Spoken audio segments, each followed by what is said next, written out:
All right. And we are live. Welcome to the last word with Lord Cognito and Abontis, hot by the campfire. Oh, it's Lot toasty. of It's toasty. toasty destiny discussion. How are you doing, Mr. I'm gonna call you the Lord of the internet, the What? Lord of No. bandwidth. Wow. Oh, no. God, I hope so. But yeah, no, I wish I What's was up, Lord man? of the Internet. I wouldn't have had the issues I've had for the last 2 weeks. So I don't know if you guys caught the video or the live stream last week, I should say. Video should have been Mhm. fine. I have been having some internet upload speed issues and consistency in streaming. So anybody who watches this thing anywhere you find me, I'm sorry about that. I did a test stream on like YouTube Mhm. for like 10 minutes and somebody was like, "Hey, I just popped onto the stream and then you were gone." I was like, "It was a test." It literally said test in the title. I'm sorry, but I've been trying everything, and I had my ISP come out a few days ago. Like, checked everything in the house, checked the lines. It was like in the middle of the afternoon, usually when I wasn't having the issues. Had a guy come Mhm. out last night at like he got here at like 8. The dude got here late Mhm. when it was supposed to be bad, but like 2 hours before he got here, Mhm. internet goes down for like 5 minutes. I was like, huh, Mhm. and Mhm. then came back on. And I was like, oh, Mhm. let me keep running speed tests because I was like doing test streams that were crap all night, dropping frames here and there. After that happened, Mhm. rock solid. Mm. Like I was testing higher bit rate than I usually do, like running Okay. Borderlands at the same time, which definitely will tax the computer. Yeah. Everything. Not one, not an iota of a dropped frame. Not one. Not even like Okay. All right. All right. 25 here or like a little blip Mhm. of 100 because I'm getting like Mhm. 500,000, 2,000 huge chunks of just dropped frames, massive sometimes. Mhm. So magic behind the scenes, or somebody All did something right. and didn't tell me. So I don't know, but I'm gonna just hopefully cross our fingers and go with it. So Yeah. I've been having So, internet issues and sporadic Borderlands play. What have you been up to? yeah, just been grinding, man. I've been I've I actually been saw it's that. I saw that grind. yeah, you said shout out to got my Lord Redrix done finally on PC, so I can say it's done now on PC. So I was There very you happy go. about that. But yeah, I just been it's weird. I thought I was gonna take more time off from Destiny prior to Shadowkeep, but then I got in this pocket of having the best possible weapons that I'm missing. And Regix was one. I'm very, obviously last week we talked about the pulse meta. Yep. So I'm banking on Regix benefiting from this. So I was like, let's get it done. That's a Could grind, be. man. It's Oh God, is it ever? It's a lot. it's yeah. It was a grind, man. So it's doing that. Still, what else I was working? I worked on so much. I was helping out Kai Boss. Shout out to Kai Boss. Shout out to Sinister. I was helping him out with Outbreak Perfected. That Mm, was fun. Just seeing nice. that experience, going through it and everything again and again, and Trevor moment. You know what I'm saying? Just fun. Like you just smile. How could you not laugh? Like it's chasing me. Hide. Go. It's just fun, man. Just the Uh, whole thing about it. And I can't wait for the next one of those because I know we'll yeah. get to it. We have a dungeon like Shadow Thrones big thing coming, but like those Mhm. little secrets, those are still special too. Yeah, man. But yeah, shout out. I got the register. And then last what I'm working on now is I gotta get my Izanami catalyst. So I am actively recruiting heroic menagerie players, man. I gotta get it done, man. Did you get your catalyst or you didn't bother with that nonsense?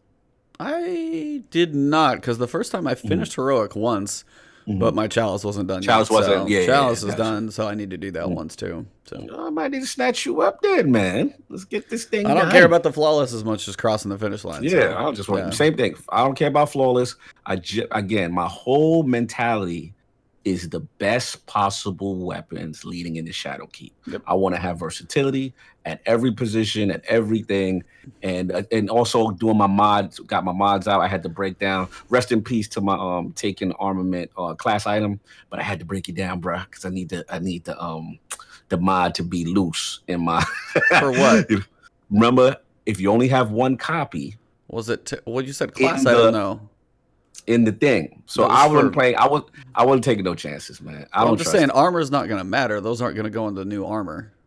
That's true too. But I wonder how they're gonna handle it. So like, is it just gonna You can put the armor mods in old armor, but those aren't going to matter. You can use not them gonna up matter? or You could get use rid of them, but them. yeah, gotcha. Yeah. So You that's can that. use you can use them on old armor, but they're not going to go in new armor. So They're not gonna it's go like into if you armor. want to like take something into it. Hmm. But yeah, Hmm. that's the weapons you need to keep a one of each. Yes, And yes. So I did that. somehow I have run Last Wish like twice, and I have taken spec. What? Yeah, the Taken spec Okay. increased damage against taken enemies. It's just like it's a weapon mod.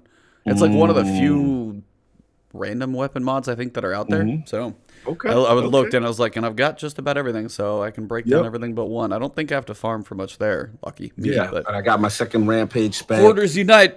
Yeah, man. What? Hoarding out here, baby. So I'm ready. I'm ready to go. So that's been pretty much it. It's been a lot of that. And yeah, man, we got a lot to talk about. So I'll keep it short on that part. But I'm ready, man. It's the grind never stops. I am ready for Shadowkeep. We got a lot to talk about. Well, we got a hell of a grind coming. Hmm. We're gonna start at the ViDoc, go through pieces of that. If you guys in chat have any thoughts from the ViDoc, we'll try and go through it.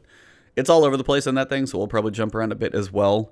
Then we're going to talk about the seasons, and then we'll get into the TWAB, a couple pieces of info, tidbits that dropped in there as well. But the season ranks, I know we'll definitely go through. If you guys haven't seen the images floating around, you can see all 100 levels, so we all know what's in there.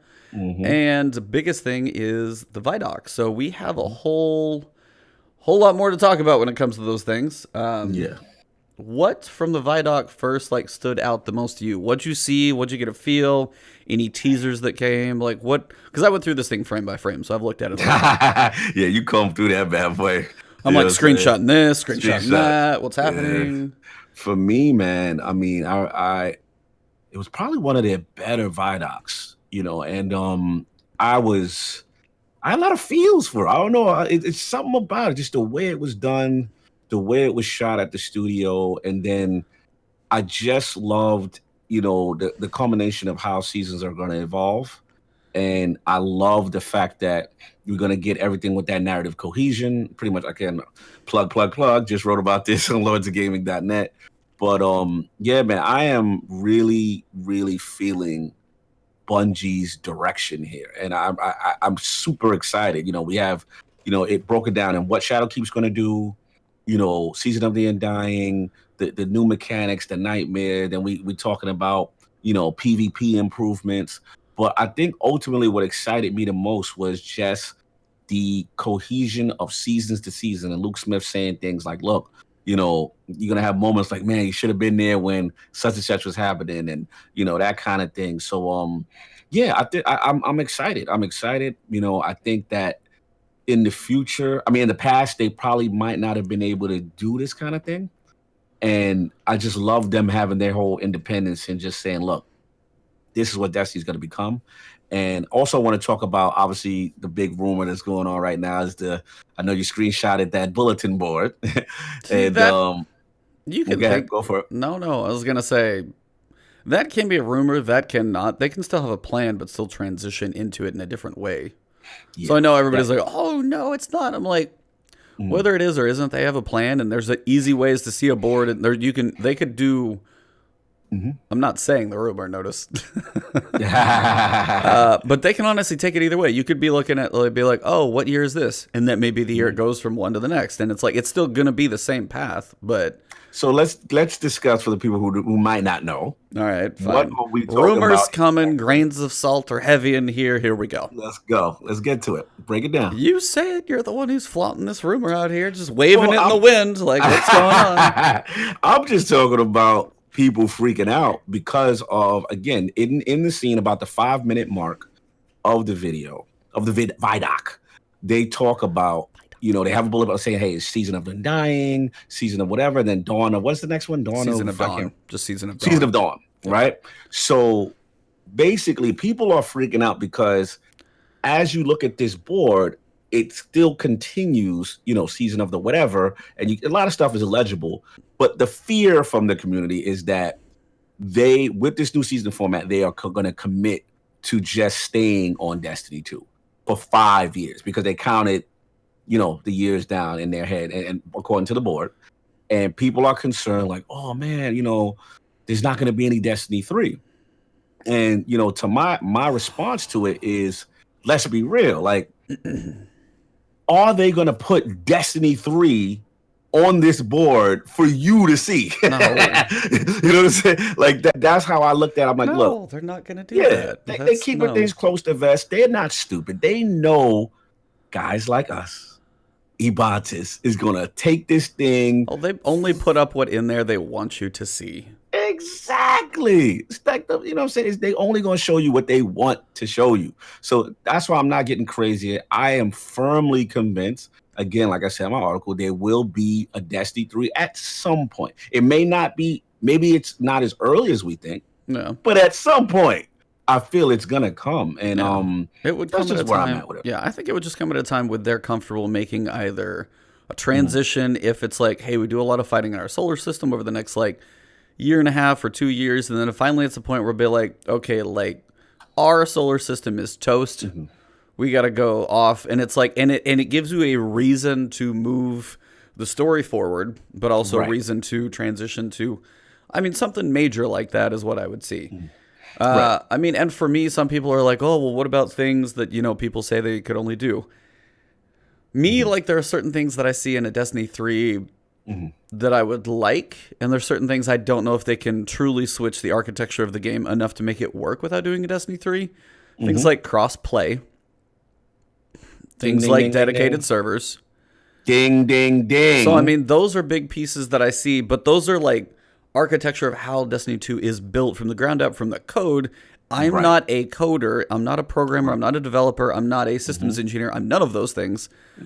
So maybe they can build that stuff in the background, but I have a hunch that would be a lot harder as opposed to clean slate, build it up, try this again. Like exactly. And you could use your API data to be like, you've been through these things, whether guns carry, who knows, but like they would have a way to kick you off into a new infrastructure. And I think that would be, those are the things I think D3, when they do it, needs to be done right. So if it takes a little longer, and that's what I'm saying. When you see year 4, year 5, year 6, year 7, you're like, yeah, that's just years of Destiny. They still had 10 years of Destiny 1 planned. We're sitting in Destiny 2 now because marketing choices and stuff like that. And back then, when we were looking at the slides and it had comment and then it had all the stuff, whatever, I guess past it, did we see Destiny 2 written in big letters? No. You know what I'm saying? So again, people I think just need to calm down. It's fine. They're going to do things at the timetable that they're ready. You know what I'm saying? And right now, they're in a good spot. So I'm not worried about it in the least. And I'm with you also. D3 would be great also from the standpoint, like you said, infrastructure wise, new engine. And let's be real, because I got a confession here. I've been doing this cross save, and man, it's like doing the Lord's work going down to that console, boy. The frame pacing. And I'm talking about the Xbox I'm not One touching. X. I don't care. I'm still not touching it. I don't blame you. I'm gonna tell you right now, this is literally a labor of love to be playing. I was playing. Shout out to my boy. I'm not sure you're loving it while you do it. Shout out to my boy Lloyd Prodigy, a couple other people I was playing with, and I'm just like, man, this looks so. The frame pacing and it's just all over the place, and no field of view. And see, Master Race. So, I'm sorry. Listen, I had a frog in my throat. I'm sorry. Yo, PCMY respect. That's why Destiny 3 definitely needs to happen at some point, because console guys, I know for your eyes, you think you're fine. But when you've come from the mountaintop and you see what Destiny could be, and then you go down and you see that, you're like, oh, man. I mean, and okay, that's a point of multiple things. More people, if they ever play at 144 frames, which I don't even do. Whenever I make that transition, will be a difference even for me.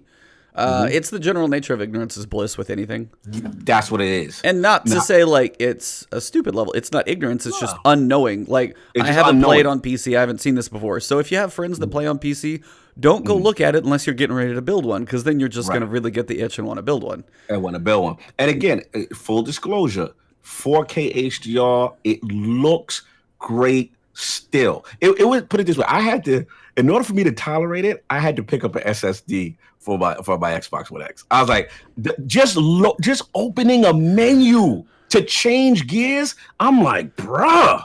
When can I get into my menu? Loading, I'm getting sandwiches, I'm going taking bathroom breaks. I'm still not in the match. So it's funny that people on PC joke that they're a lot less productive in real life now that they're on PC. Shout out to Par 5. So I should move over to my PC from PS4. Listen, Par 5, if you're capable. If you're capable, I say by all means. Now, I will say one negative thing. I know I've been console bashing. Now I got a PC bash now. I got it. Fair is fair. Okay. Fair is fair. Now, this is why I do it still, and I still play over there with the cross save, is because, again, if you're not the Nightfall champion, the soloist extraordinaire that we have here. It depends on where your people play with is where you're getting to, right? Again, because with PC, chatting, community aspect, getting multiple things. Like, again, I'm trying to get Heroic Menagerie done. I can get that done on console like this. Because you have LFG, people. It's just not even just having people, though.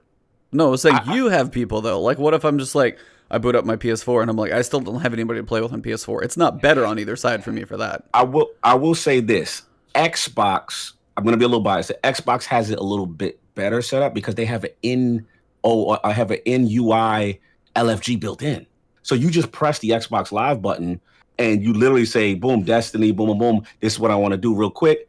And you're getting requests. Like, you can get stuff done. So that's all I'm saying. Community-wise, it's a little easier to get bigger activities done. That's what I would say. Because I got to be honest, when I'm in PC, and bro, shout out to Scream. I'm going to shout out my boy Wilhelm Scream. Shout out to Sin. There's been times we just sitting there waiting to load into a match. Like the population sometimes. It should change. Population is smaller. It's like, yeah, coming up soon. Hopefully we'll change. So, bro, we're sitting in orbit like, are we going to get anybody for comp today? So again, comp is harder. Fairness, it's different. Yeah, in fairness, I just got to keep it fair for my console dudes. I ain't forget you all the way. So that's all I got to say. That's fair. Yeah, I wanted to take a quick step back, though. Said Fred had a question earlier, and he was asking, so if you have a perfectly rolled piece of armor, and this is something to address when I'm like prepping for Shadowkeep, whether it's going to be a video I put together, but the general idea is people are wondering, should I clean up my vault? What should I get rid of? What should I keep? Armor mods are only going to work in old armor. They will not work in year 3 armor. But that being said, old armor, if you have, say I have a pair of gauntlets that has machine gun scavenger and machine gun reloader, like damn good roll 4 machine guns that are still pretty usable. Hold on to it. Yes. Now, do I need a random one that has like a chest piece? I swear every chest piece can probably kill. Yeah. Most chest pieces suck anyway. They mostly have primary ammo finders and crap like that. Yeah. Most chests are trash. Like, if you have something good, keep it. If you have an exotic that has a great roll on it and you're like, hey, I don't know if I'm going to get a decent stat roll on this exotic, you can pull the exotic and find out if you do. But you're going to at least have a base set of stat rolls, and then those perks should still be there, whether it's, sniper, scavenger, sniper reloader, sniper reserve, stuff like that. There are certain things you can probably go through and keep, but there's a lot you can get rid of. If there's a certain loadout, you're like, hey, let me keep a couple loadouts for my one main character that I'm probably going to go with. Don't need 50 helms of every type because I've got grenade launcher loader and scavenger, linear fusion loader and scavenger. Most of that stuff's going to get replaced. So only keep the stuff that's likely to be your prime rolls. Don't be like, this is heavy ammo finder. It's it's not going to matter. A lot of stuff is not going to matter. Now, weapons, on the other hand, that's what's still going to matter. Those are what's going to carry. The sandbox will change, things like that. So if you have a decent amount of weapons, you might parse it down some. But yeah, you're still probably keep a decent variety because we don't know what's going to be the good stuff. So if you're like me, I'll keep more weapons, but I'm going to wipe a lot of armor. Yeah, absolutely. I've been doing that. You nailed it. I think for me, I'm only going to hold on to what I consider my synergistic roles again with armor. Like you said, when you got the, I've been running Islami a lot lately. So I've been, the sniper rifle reserve, scavenger, whole bit. Snipers have potential with that patch coming too. Yeah, man, they're gonna be real nasty. Yeah, that right there. And then like I told you earlier, I've just been farming for the best stuff. And shout out, I forgot to mention, got my Imperial Decree with trench barrel, y'all. I'm set. Man. I'm good in the kinetic, baby. I'm good. And don't sleep on it in PvP. Yeah, with a range master work. Oof. Nice. Yeah, but I got to shout out. I got to shout out a couple people, by the way. On Monday, put it out on Twitter that it needed to finish Crown of Sorrow. That thing was done in 46 minutes. Wow, you did Crown of Sorrow? I haven't even. Wow. Yeah, we knocked that thing out so fast. Shout out to it was Yoke, Blue Corsa, Lemon, Kevin, and Connie. All 5 of those. I literally threw out on Twitter the next day. I was like, hey, when I get home from work, need to knock this out. Last day of Moments of Triumph. Got it. Just done. 46 minutes. Literally, brother. Whole thing. Not like a checkpoint. Walked in the door, straight through. So We give did me the your real quick. Give me your, because we do our raid discussions here. We're not gonna go with the overall, just your experience of, not in comparison to other raids, but just what was your feel of Crown of Sorrows? chaos. It's a lot of chaos. Mainly because it is the whole mechanic switching thing. Yeah, Bender's over there. Like, after we spent hours on that first encounter on day one. Yeah, we were on that first encounter for a long time, and we did that first encounter. I think I died twice, and they still kept it going. So, yeah, nice. They were. No, it was. It's the whole. Got to be in this place, shoot this thing, and switch, and it's. Then you got to be in the shield, and then if you're punching, but I'm punching just to the left of the crystal because it doesn't like auto track, or there's certain moments, there's a lot of things that can go wrong. I mean, if you run it like an oiled machine, I mean, obviously people burn through it because they did, and I was still there. Gotcha. But it's cool, but also we did like we one-phased him. We just absolutely wrecked him. Because I think just about everybody had swarms, so he was toast. Oh, dude, he was like somebody had the boop. Somebody had the boop with it too. The boop and the swarms. Yeah. Oh man, he was dead so fast it didn't. As soon as the damage phase popped up, toast. Like, wow, that's crazy. I think we died on him. We talked about it for like 5 minutes. Died on him like once or twice. Because I was kind of getting the hang of like where to go and win. And then when we finally actually got the full cycles done, smashed the deception, and went for full damage phase is just, he was dead. He was so dead so fast. Yo, shout out to Seth though. My fastest is 29 minutes. Not trying to flex. Try not to flex. Yeah, you flexing. He's like, it's my time's on the board over there. 29 minutes. You know I do out here. Shout out to Seth. Seth, how you doing? That's what's up. No, it's like it's a cool little thing though. The jumping puzzle was different because you kind of had to split up. One guy, like, what is that sword from Mars that lets people like fly with that thing now? With the Warlock float. Worldline Zero. Worldline Zero, yes. I think like he went over to a chain, climbed up a chain, was waiting on the other side before we even started the encounter, so he was just helping shoot stuff. And there's a way with Mountaintop when any of the crystals are in the bubbles. If you hit the top of the bubble or towards the top with Mountaintop, the splash damage will actually tag the crystal. So you don't even have to be like in it like you're supposed to be. People are hitting them from range with Mountaintop. It's like people have found so much stuff about that thing. It's like it's a joke. Shout out to the A team rocking with E. That's what's up. Yeah, they were solid. So shout out to all you guys if you ever listen to this one. Thank you guys. That was about as easy as I could ask for. I came home. I was like, nice. All right, I got a couple hours before my wife and I get home. We're gonna work out, then maybe try it later. I got home. We were done with the raid, and I was like, she's not gonna be home for like 2 hours. I was like, damn, you guys are way too fast. So, that's what's up. Part 5, yes, we did hear about. Yeah, we're gonna talk about. Yeah, we're gonna talk about it. So yeah, overall, I mean, it's fun. The raids are always cool. It isn't all that long, honestly, because you got the opening, lighting the lanterns. You jump, and you're in the last room, and both things are in the last room. So it's literally first room, jumping, then last room, and you do two things in the last room with the deception and stuff. But yeah, I mean, it was quick, but it was cool. Sure, fair enough. It doesn't have the weight to me of like the big ones we always talk about. Yeah. So it still feel raid Larry. Yeah, it's shorter. That's why I'm like, I'm hoping Shadowkeep's raid is like solid, long, feeling lengthy, beefy, cool thing. So no, that's kind of good to have that one under the belt just to get a feel for it before we go into what's next. No doubt. So back to you though, because I did cut you. Oh no, you're good. On ViDoc. Yep. What did you feel when you saw this ViDoc? Like, where were you at with any standouts for you? You kind of touched on it, but I guess mine would be a slight variation. Is the connecting arcs of the story for me sounds. I've got to see it in action first, so everybody can take that with a grain of salt. Be like, oh, you're gonna have a cool connecting story. Like, it has so much potential.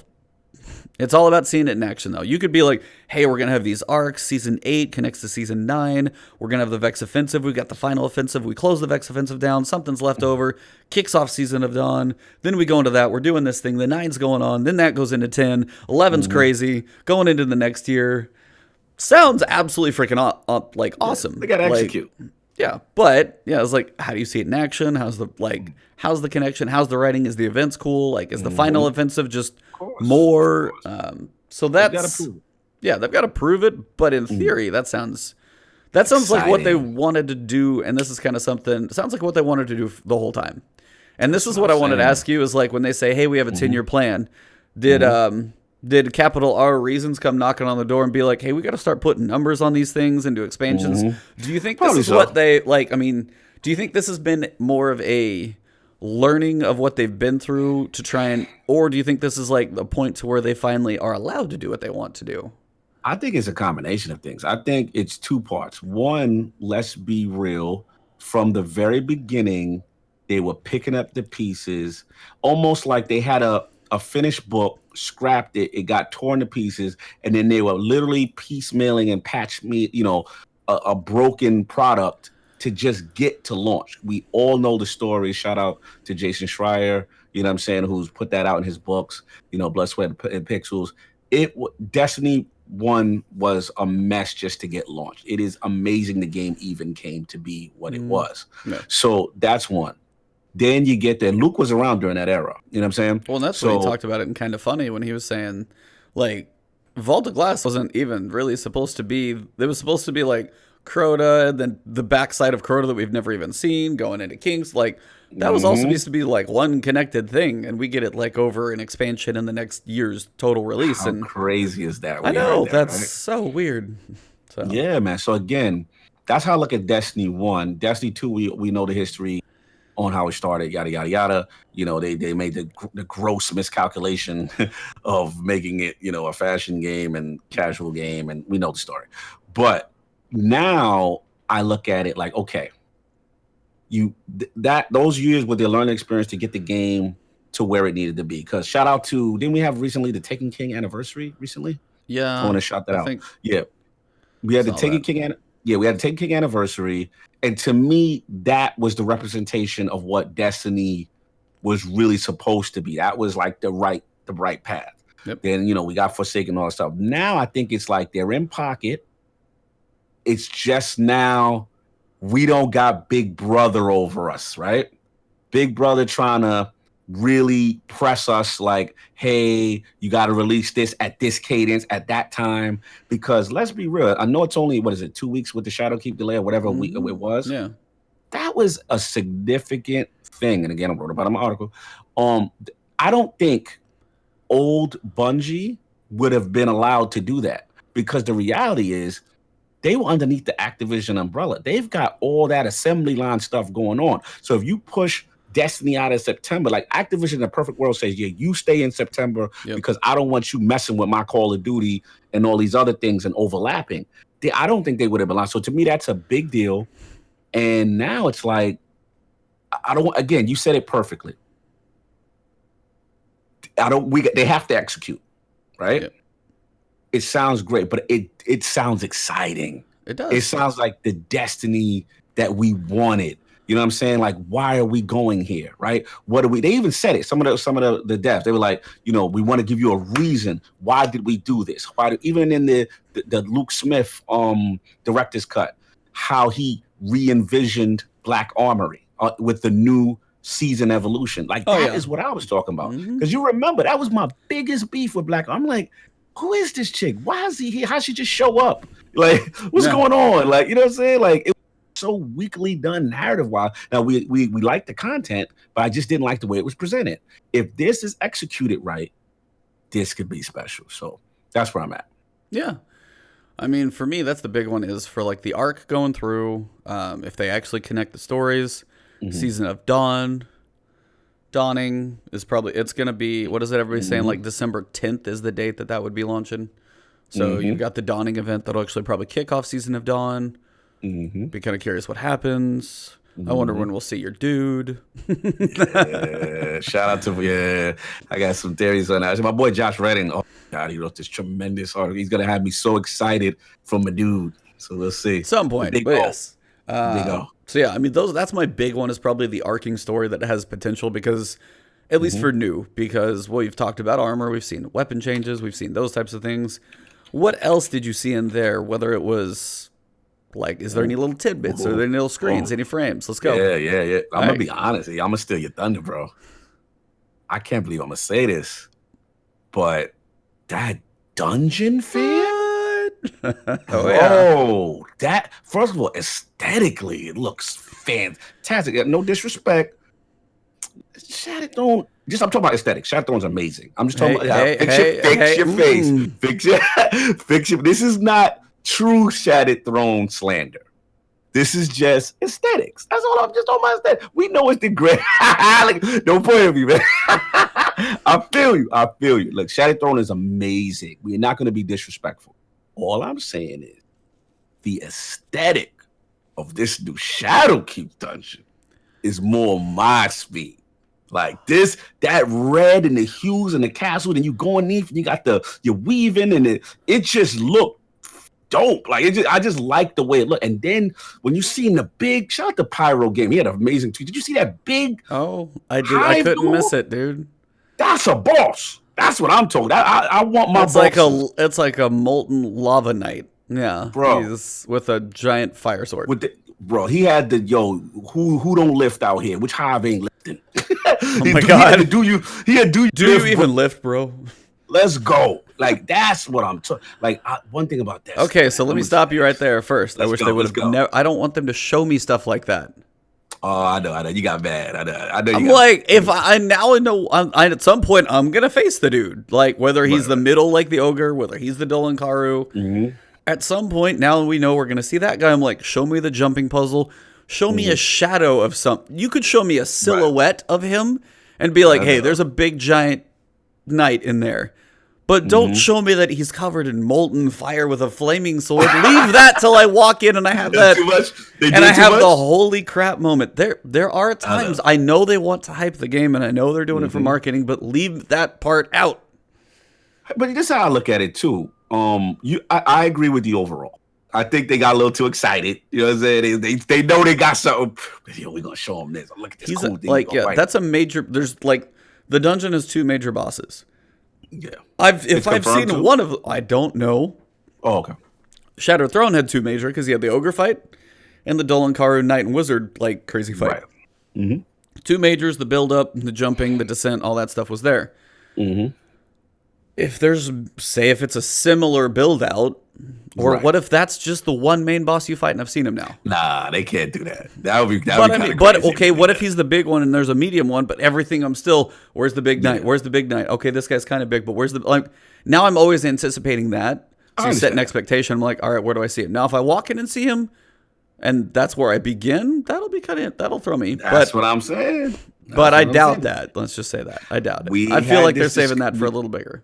We've had this discussion at the launch of Forsaken when they showed Cade's death, and you went bonkers. You were like, this is sacrilegious. And I'm like, I feel you, but they got to sell this bad boy. They got to sell it. And what happened? We got the Dreaming City that we didn't know about.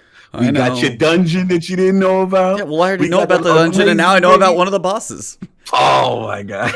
It's even more. It's too much. You know what? It's too much. I'm with you, though. I'm with you. Like, it's too much. I can't say. But I'm with you. I'm the same way. When I love something so much, don't show me nothing. I know that sentiment. I get that sentiment. Trust me. But yeah, that's what I got. But yeah, man, that thing, the dungeon, man, the Nightmare Hunt seemed cool. Yeah, for all of those that you like jumping puzzles, I'm sorry, because you're gonna hate this one. It looks like. But I can't tell, there's one. Some people are gonna hate the hell out of this. I can already tell you.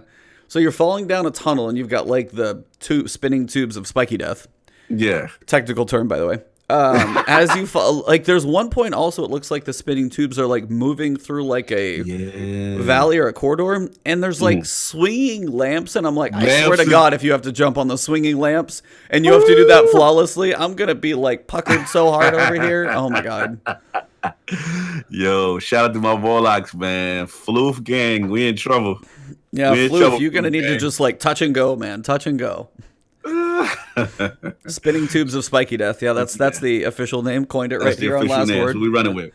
I'm sure, and I'm sure Bungie's back there. If any of you ever listen to us, by the way, thank you, and also I'm sorry at the same time. But I'm sure that's exactly what the designers like. Spinning tubes of spiky death. Yes, put those in. Totally sure that's what they are called. Like completely on that whiteboard, sir. Yeah. That's exactly what it is. 100%. Dude, a lot of stuff looks so cool. I'm hyped, man. One thing about Bungie, man, they know how to sell a product, and Dungeon was definitely a highlight. Yep. So we got a couple other pieces from it. We now know about Nightfall: The Ordeal. Ooh. So between this and Nightmare Hunts, I'm gonna get those crossed a few times, I'm sure. All of those have a lot of difficulties, and by a lot, I mean more than we've ever had ever. We have Adept, we have Hero, we have Legend, we have Master, and now we know the light level of Master. It's 980. 960, to my knowledge, is the gear cap. It's the gear cap, yeah. So you have to get your bonus power up above that just to go venture into the highest difficulty. And gear's not even going to come easy in the first place. Like, you might start to get up to like 950 if you're raiding or doing in-game stuff. 951, 952, bonus power is getting you there. It's like they're going to start to work. But man, 980s? Well, when you look at what it's going to have modifiers, and this is this has to be one of the new strikes. But the mission modifiers: Empath, Champions, Unstoppable, Barrier, Equipment will be locked, Match Game, Chafe is back apparently, Champions Mob, and Hashliden's Serenade. This sounds crazy. That's so much stuff to deal with. That's a lot of stuff to deal with, man. That's a really painful Nightfall, man. Like solo Nightfall is going to be like, "Where's your solo Nightfall now?" I'd be like, I'm in the corner crying in the fetal position, and Esoteric's like, "I got this." Dude. Yeah, this looks serious. Like Nightfalls look serious, but I will say I love the reward listing. All right, so we're going to go through those as well. Yeah, so at Legend, and this is bizarre, by the way, because I never expected to see this on a Nightfall alert. Exotic gear common. And this is Legend, so this is 950. And then enhancement prisms. Those are taking you from level 7 of armor to 8 and 9. You need the prisms.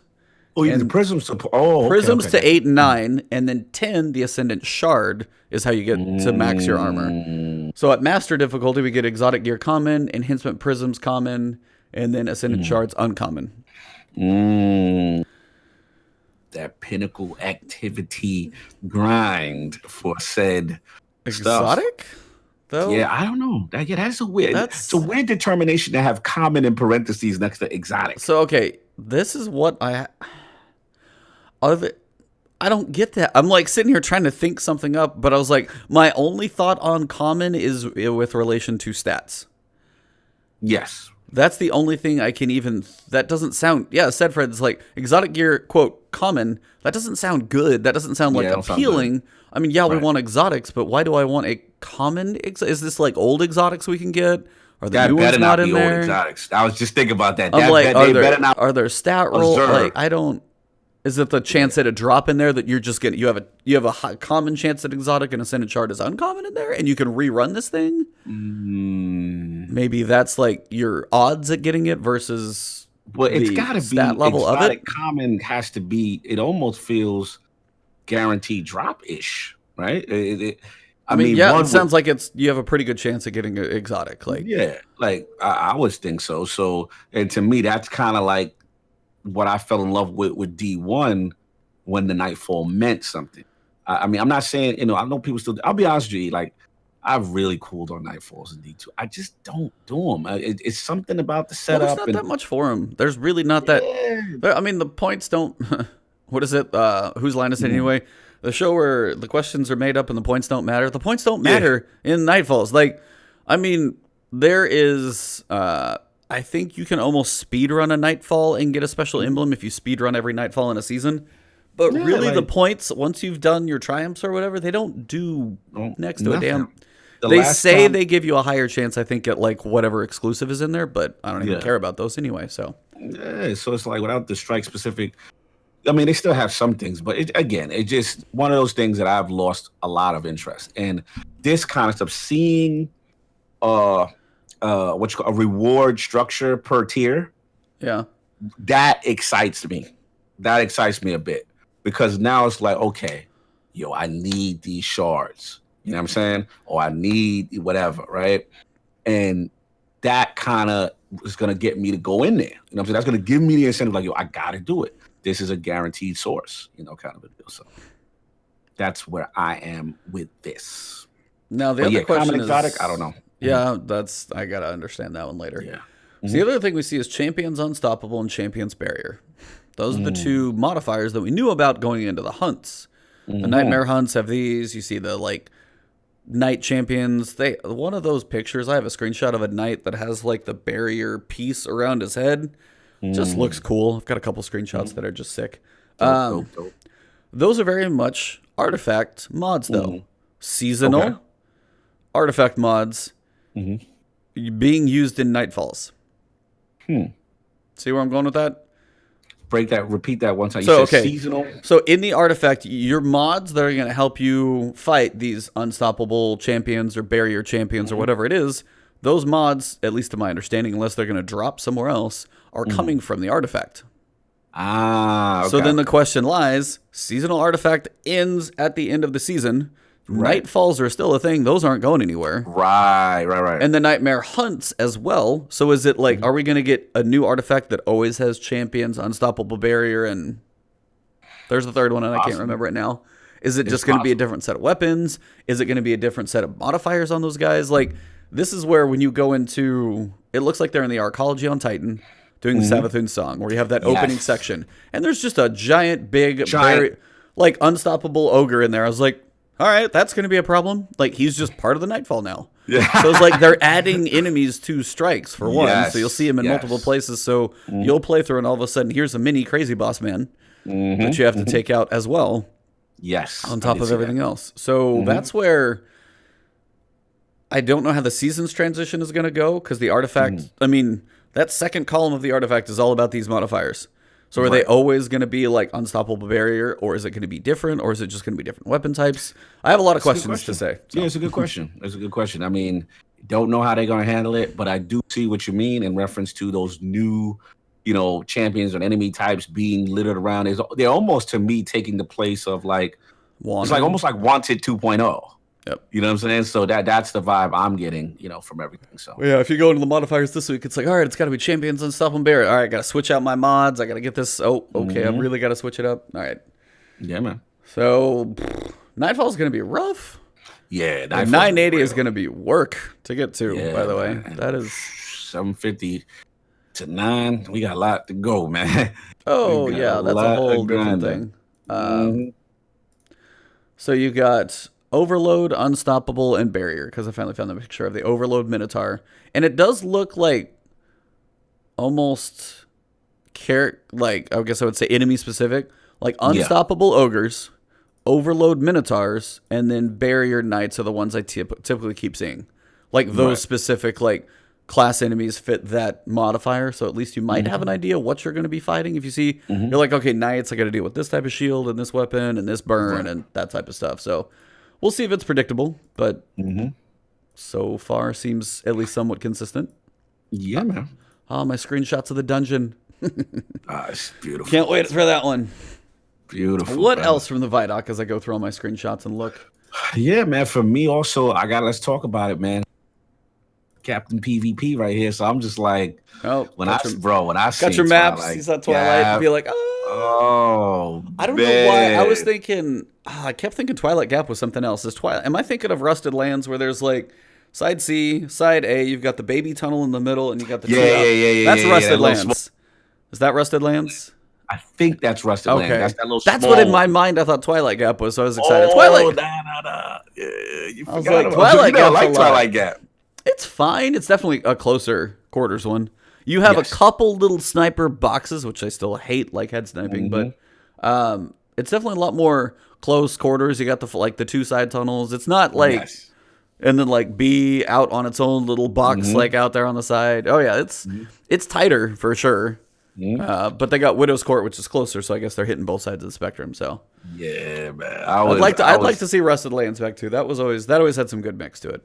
That has some good mix to it. And then we saw a little bit of the new map. The I forgot the name of it now. Oh man, I forgot. It kind of looks like Dreaming City meets, some Vex Infinite Forest kind of thing going on. Yeah, it's called Fragment. Fragment. Yep. Yes. I had to look. I didn't remember either. Yeah, I couldn't remember all the time. So I mean, it was just really good to see that. They're still kind of coy. Well, I shouldn't say they're coy. They did tell us a lot of how the PvP rotation is going to go, and then a lot of the elimination stuff. You know what I'm saying? We've seen the Crucible Lab stuff. We're going to get a chance to we're going to get, I guess they're like 4 types of elimination. They'll probably be rotating it through. And my guess, like, we've got 10 weeks. They'll probably rotate different maps on different types and really trying to get a feel for each of them. But yeah, it's just sitting up there. So you got Crucible. And it literally says, you used to like this one, didn't you? I've been making some adjustments. Help me get this ready for the new recruits, Lord Shax. Fight for valor by eliminating all opponents. This mode is experimental. Revive mechanics and heavy ammo rules will change throughout the season. So that's the big tweaks is heavy and revives. Ready, baby. Get my trials where it need to be. Let's go. Woo. And then last thing we got to talk about, I think we haven't really said a lot about, is Vex Offensive. Oh, it's like I've got a whole season, so we'll get into that one. But okay. Yeah, no, I mean the Vex Offensive is what basically starts this whole arc that we're talking about. So what are you getting a feel of? We've got these like portals and Vex coming down on the moon, and you've got Leafy Vex.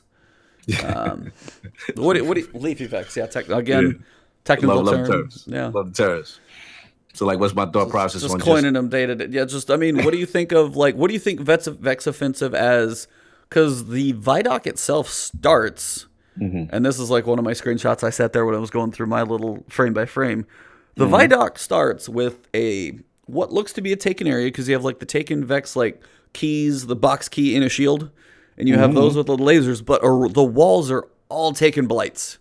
And I'm like, okay, hold on, why are those in the same room? Yeah, that is weird. Why are taken blights that look like Curse of the Dreaming City week 3, where they're the giant floating balls, but they're like everywhere. In the Vex Offensive. I'm like, I thought we were done with the Taken.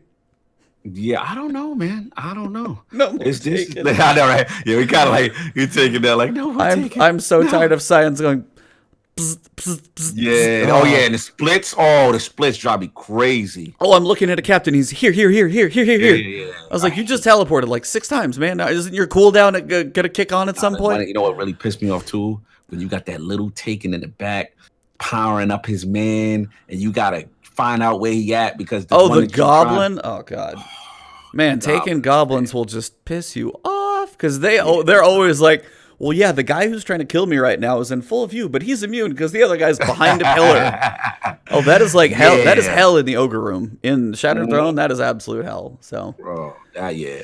I mean, this is interesting, man. The vibe I'm getting is just like the fact that literally the day of the raid, it kicks off. So it almost feels to me like they pissed. We did something in there.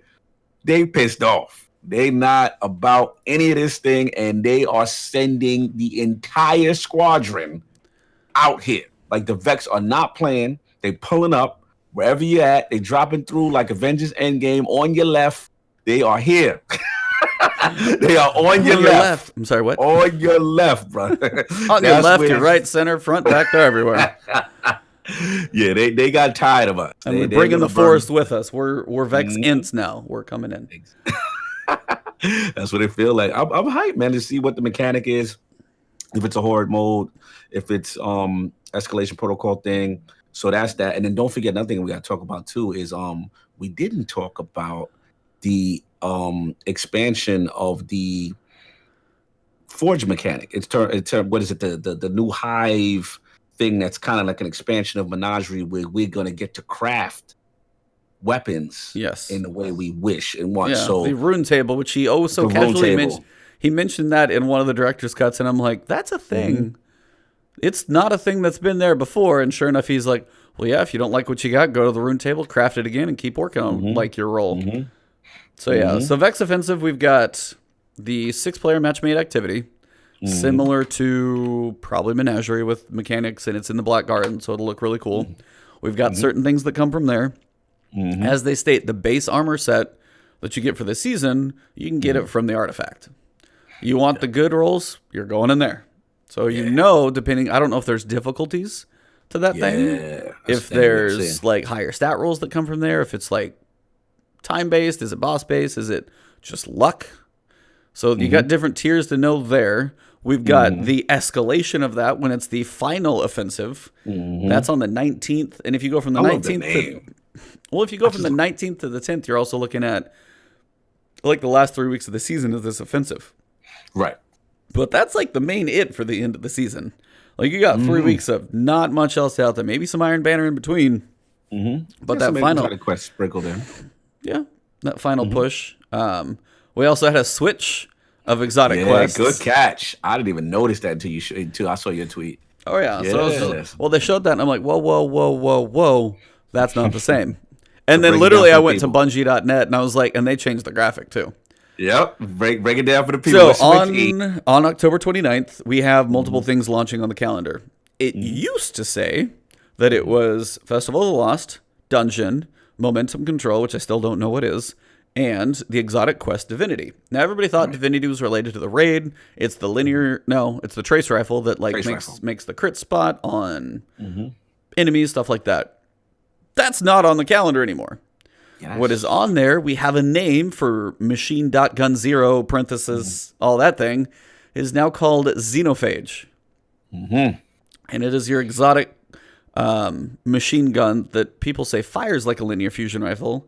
Slow as hell. Like, what did I say? It was a 120 or 150? It's slow. But yeah, that's the new exotic quest Divinity off the page. Yeah, that was it. I'm trying to, I mean, it is kind of weird. And the way I guess what made it more weird is the way they kind of stealth finesse that. Like they just, they're just we're like, not gonna talk about it. We're just going gonna to anything. Yeah, we're just gonna paste that right over the top. They know people have seen it.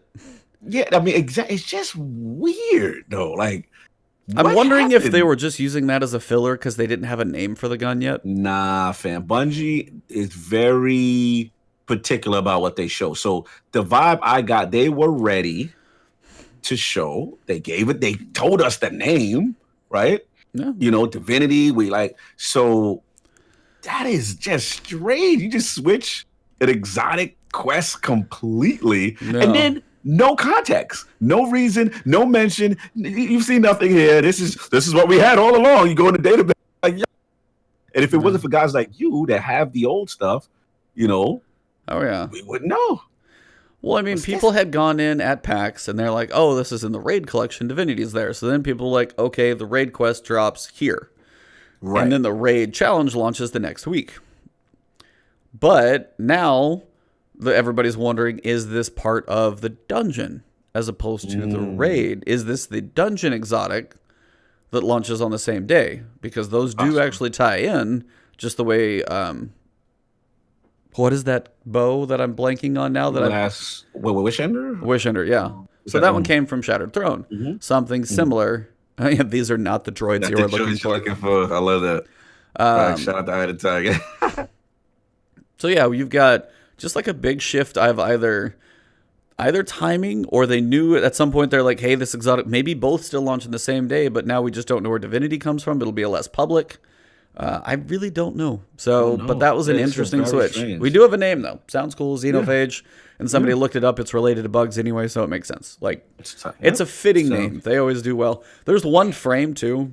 When I was going through, and somebody's like in the background working on armor on their computer, and down you can see a book, and you only see a corner of it, and it says like MOR, and it looks like an old historic armor book for like a history book showing like designs of like, you know, old halberds and axes up in one corner in the shape of helmets and stuff. I'm like, all this, I mean, Bungie is really good if you ever go dig into names and things like that for like Greek mythology or Roman gods or so many different places where they pull from for that stuff. There's usually some place it comes from, or some twist on it, or a variant that always makes it just a little bit more interesting. Yeah, they always do a great job, man. Just everything about the weapon, sound, design, aesthetic, lore, they just do a tremendous job. Yeah, it was just funny when they had that one part where they were going through the season 8 calendar, and it's like scrolling across the bottom. I had to be like, whoa, Exotic Quest Xenophage on the 29th. I was like, wait, what happened? Because I saw that first before I saw the little picture. I was like, wait, did the name of Divinity change to Xenophage? Yeah. Or just weird, just very strange. Very strange that they made this internal decision, but interesting. But yeah, that's when, like, after that, when they talk about season 8, season 9, all that stuff, and it was just like, what, hold on, what's happening? So no, it looks, and then I've got a sick picture of that night too. Yeah, he's literally like, it's like he got molten stuff poured over him. It cooled. Yes. He's still like kind of magma underneath. Big badass sword. Oh man, yeah, he's huge, bro. You know, like the scale of that boss. It's like he's gonna be a problem. Yeah, and then we got a few more teases about the nightmare hunts because we keep seeing this red fogginess to a couple places, and we see a new nightmare hunt guy. It is the final Baron. Yeah. And I was wondering, because earlier in the ViDoc, they're showing Screeb crawling through. And I was like, those are not Shadow. The Screeb crawling through the tunnel. I'm like, that's the moon tunnel. I know exactly where that is. You know exactly where that's at. Why the hell are Screeb in there? Why is Screeb in there? Yeah. So now I'm wondering, okay, so is one of the nightmare hunts against Scorn? Because I kept wondering, why are Scorn on the moon? That's a good point. Yeah, it doesn't make sense thematically, right? They should just only be, narratively, they should only be from the Tangle Show. Whatever. So yeah, so I was like the score, and I'm like, so it is truly anything in our past for one. It looks like the nightmare hunts can be who knows what. I want Oryx. I do miss Oryx, y'all. We had the shade of Oryx. You got a little bit baby version. You're not gonna have. You're not gonna have the big. We're not gonna have the big hand smash. Oh, I need that ascended Oryx. Go play D1. Go play D1 like Glad when he played all 8 raid or all 10 raids together. So shout out to Glad. I didn't realize he did that. He did all 10 raids straight. Wow. 8-hour recording. It's up on his channel. Oh, salute to Glad. I gotta check that out. That is you want any nostalgia, you can go watch them all. And they'll start with your favorite ones. You don't even have to watch that much of it. Just the first 45 minutes and you out. Nah. I gotta watch Kingful. I gotta watch Wrath. Those are those two. I do miss Wrath. Wrath was fun. Shout out to Morla Gorndona and Eris, by the way. You're all insufferable, like that line that she says. And there's a lot of memes to that, by the way, now. So many memes to "You're all insufferable." But there's just even a cinematic where you see her and your guardian standing there. Ikora's actually behind you on one of them. Yes. But there's one of those little nightmare things floating in the back, just chilling. I'm like, what the hell are those? It almost feels, though, like, maybe I'm wrong, but it almost feels like she could see them. And maybe God, if you look at Ikora's face, she got that face like, girl, what are you talking about? Like, she just got this weird face, like, she's just like concerned and like, what's going on? And then she looks at you as your guardian as you move forward, almost like you can see it. I don't know, it's a very interesting scene. To me, the vibe, this is what I got. Again, I could be completely wrong. Lord, guys, it's all guessing right now. So this is guesswork. It almost felt like she's bugging out. Like she's having conniptions and she's, you know what I'm saying? And Akura's like, I don't see what's going on here. And then maybe it feels like the Guardian and her can see it. But again, could be wrong. Maybe Akura does see the nightmares and she's just all freaked out too. But it's a very interesting, very interesting scene. Yeah, she is not thrilled about everything going on. Yeah, she's standing. What? I had to cut you 1 second. Yeah. We didn't even talk about. Cut me what? I'm sorry, buddy. I'm sorry. I'm hyped. I'm hyped this morning. I know. The narrative stuff. Have you read that? The narrative chapters. Yeah, I read them all. Or I read all the ones I've had so far. If you look at the game plan of the thumbnail, sir, that's next. Go ahead, man. Go ahead, run the show, man. Do what you do. I'm hyped, man. I know. Move this thing on. We had a run of show where, we're going through. We got pieces to cover. Let's do it. But anyway, for the night, I was like, for the nightmare hunts, there's the one little place where it says even the nightmares or whatever.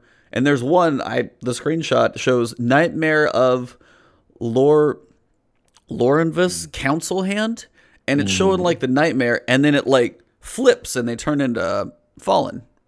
So it literally shows them like a second later, and they look like Fallen Vandal, like that type of stuff, and they just literally turn right in front of you. And it says a powerful nightmare has risen. So I don't know if like the nightmare floaty guardians are going to be just always around, and sometimes they can just like flip if it's part of the nightmare. But they literally turn in front of them, which is crazy. For other nightmares, we know we've got Crota, we've got Skolas, we've got Gaul, we've got Omnigul. That's going to be lit. And we've got another notify us. Yeah, that was cool. Like all the little, all the moon Astro Shaman type stuff. The weapons have those little like kind of tokens, kind of little, like almost like a necklace pendant type thing, wrapped around them. And he's like, they have a transparency-ish to them, and when the nightmares are near, they like glow bright. Yeah, that's fire. I love the design, dude. I love that. The design of those things too. Those weapons look really cool. There's a lot of detail in those weapons for sure. Oh, by the way, another finisher tidbit here. Healthy finisher. Finishers heal you. Requires 1/10 of your super. It's not much. Not much. Jump in there, but just get a quick heal. It's worth 1. Not a big cost, but it's there. Got a good screenshot again. We know the finisher kick. Can't wait to get that one. Yeah. But yeah, we've got. So here's a picture. Nightmare of Fogoth, the Untamed. But this is at the Altars of Sorrow. Now, this is the other thing we got the screenshot of, which is like your escalation protocol or your blind well. It's got the little diamonds that look like they're filling up as you go through the levels and the waves and stuff like that. So it's going to be, this looks more outside. Looks in either the Shadowkeep, but you're sitting here fighting a Nightmare of Fogoth outdoors. But also looks like you see Fogoth later on indoors. So I don't know where all these people are going to pop up. They're all over the place. Like you got 6 of these, 12 of those. Like, so mostly Martina. So if you had full super, it takes it away. It'll take away 1/10. So just lower your bar a bit, and then you can charge that back up. Yeah. So that'd be my guess. Now that'd be funny if if it's 1/10 and if it's small enough, if you had Geomags on. You run. You read my mind. Literally, I was running Geos. Geos, just bam, heal. Just keep running. Cool, I'm back. Heal, boom. Okay, keep going. That's it. Topping off Chaos Reach. Yep. That's all I'm looking for. So you've got Altars of Sorrow, which definitely looks like we've got a new escalation event on the moon, which everybody enjoys those. They're always really cool. So that seems like a cool addition that we haven't really seen. And then we get to, the rune table. So I've got a screenshot of the name, but I'm scrolling through so many. But what do you think you're going to be able to actually... Oh, I do actually have a screenshot. So I finally got a screenshot of one of the 4th column mods on the artifact. And let me see if I can read it. It's half blurry, but I'll do my best. So Ballistic Combo. It is tier 4. It's 3 energy cost, and it's a chest armor mod. Grants melee energy on final blows with shield-piercing weapons, or when a member of your fire team shuts down a barrier champion's ability. Okay. These champion peoples are going to be doing some interesting stuff. These champions going to be doing a lot of work, man. Yeah. So that was just like, I squeezed the screenshot out, so I got that one. That one was cool. So nice. But yeah, like the rune table is, I can't quite figure out. I know there's like a couple different pieces to like materials we get, because there's like these phantasm things and stuff like that we see. But what do you think? Like how deep do you think the rune table is going to go? Are you expecting Chalice? Do you think they took it too far with Chalice? What do you think rune table is going to offer? I mean, you kind of have to use Chalice as a base level, because community really, really dug that. You think they'll give you more than that? No. I mean, what I meant to say is, I don't think you can go too less than that. But I don't know. This is what the thing about Chalice I'm going to say is probably controversial. I don't know if they really like that level of customization, only for the standpoint is like we were really getting down and dirty with the masterwork and you know what I'm saying, that final room, like really driving where the masterwork should be kind of thing. So I don't know. I mean, I think my gut is telling me that we will definitely have at minimum, you know, some levels of a chalice. I don't know, like maybe like a 2-tier chalice full kind of thing, as opposed to the last one. I think they may want to keep some level of randomization in, but it'll be interesting. But he did say in the ViDoc, he did say if you're struggling to get what you want or whatever, that this is going to be the source to kind of do it. So, you know, who knows? What do you think? I mean, so I finally got that picture. So it's Bound with Blood, the Lectern of Enchantment. A mechanism of the occult built by Eris Morn to harness even the most unstable of magics. Access the Lectern to create gear using nightmare essences and collect bounties. So you got some nightmare bounties, and you've got a couple things. You've got Phantasmal Fragment, which you're going to get from fighting the nightmares. Right, fighting nightmares. There's a little thing next to it, which I think is also in the season pass. It's this little black goldish rock thing. And then you've got one more piece, and you've got daily bounties like defeat enemies in nightmare hunts with arc damage. Now I know we're only getting 2 strikes, but I also feel like the nightmare hunts are going to be like mini strikes too. Yeah, I think so. So I think those are actually going to be a nice addition of something else to be like not a strike with a full boss and in the strike playlist, but just more stuff to do, and especially if we're getting a chance to grind for stuff, should be cool. I don't know on how far they take it, because if I can sit there and go, yeah, and if you do want to farm something between now and like Shadowkeep launch, between 3 rewards, 4 rewards, or however many you get, like go do a menagerie now and get like menagerie is lit. I mean, does it truly just like pop 4 hand cannons, like 1, 2, 3, 4? I'm in there. I got 4 Imperial Decrees, and I finally got my trench barrel back joint. You know what I'm saying? I mean, it's not ideal. Are there extra chesters that you open one and just? Bro, you open one, it's literally Christmas in there. Damn. And if you're full, they go into Postmaster. Lit. So I did that. I did an All-String. I did All-Stringer. Now I'm working on probably like I want to get a better fixed. What is it? Fixed odds? I think it's the name of it. The heavy. Oh yeah, fixed odds. Yeah, I think I've got that. Yeah, I want to get that. Yeah, I need a better one of those because mine is trash.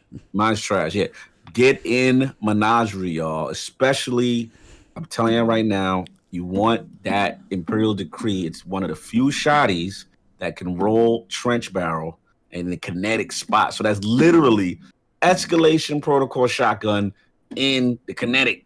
Go get it, and it's lit in the Crucible too, because I'm out here bodying people with good distance. Shout out to Imperial Decree. Love it. No, yeah, I think Menagerie right now will be nice. What do you feel when they take that away from you, though? I'm gonna feel away only because I like Menagerie for a different reason. Yo, shout out to Callus, man. Yo, Callus be having me die laughing in there. Like the stuff he be saying, do you really just listen to Callus? Oh, he's ridiculous. He's ridiculous. He's ridiculous. Like the stuff that comes out of his mouth, absolutely funny. So I am gonna miss it. I'm gonna miss it. But I mean, if we farmed everything we can possibly farm and how it is, how much legs is it really gonna have? Especially after I get my my catalyst, there's really not gonna be any reason for me to go back in there, you know? So yeah. I don't know. I mean, just for people who might be wanting to do it later or still didn't get their rolls and stuff like that, what do you think it should be? What do you think the final number should be? Because we're going to get this thing up to like 5 for that last few days, I think. What do you think the final number? I mean, 1, 5, 3, 2. Where's the final? Like, all right, stay there. To be honest, it probably should be 2 or 3 tops, because it's kind of disgusting right now. Well, I mean, right now it's probably broken, but I'd like to be like, I like the 2 with a chance of 3 with your 2. Yeah, 2. 2 with a chance of 3 with your chalice. Yep. Yeah, because you go in there, you're like, all right, if you got 1 and it was a bad roll, it's like, all right, I got a second shot. Okay, let me see what I go right into my inventory. Let me see what 2 is a nice, I think, fair. It's fair enough, because it still makes you go back in there if you want specific stuff. Yeah, if you want to go grind something else now, it's not so bad either. Reckoning's no more bad modifiers. Yeah, but you know what's funny? I was doing Reckoning before. I hate my little spare rations. I got my like the snipers is lit. Oh, I checked because I was listening to like DCP talk about it last night, and they were going through their roles.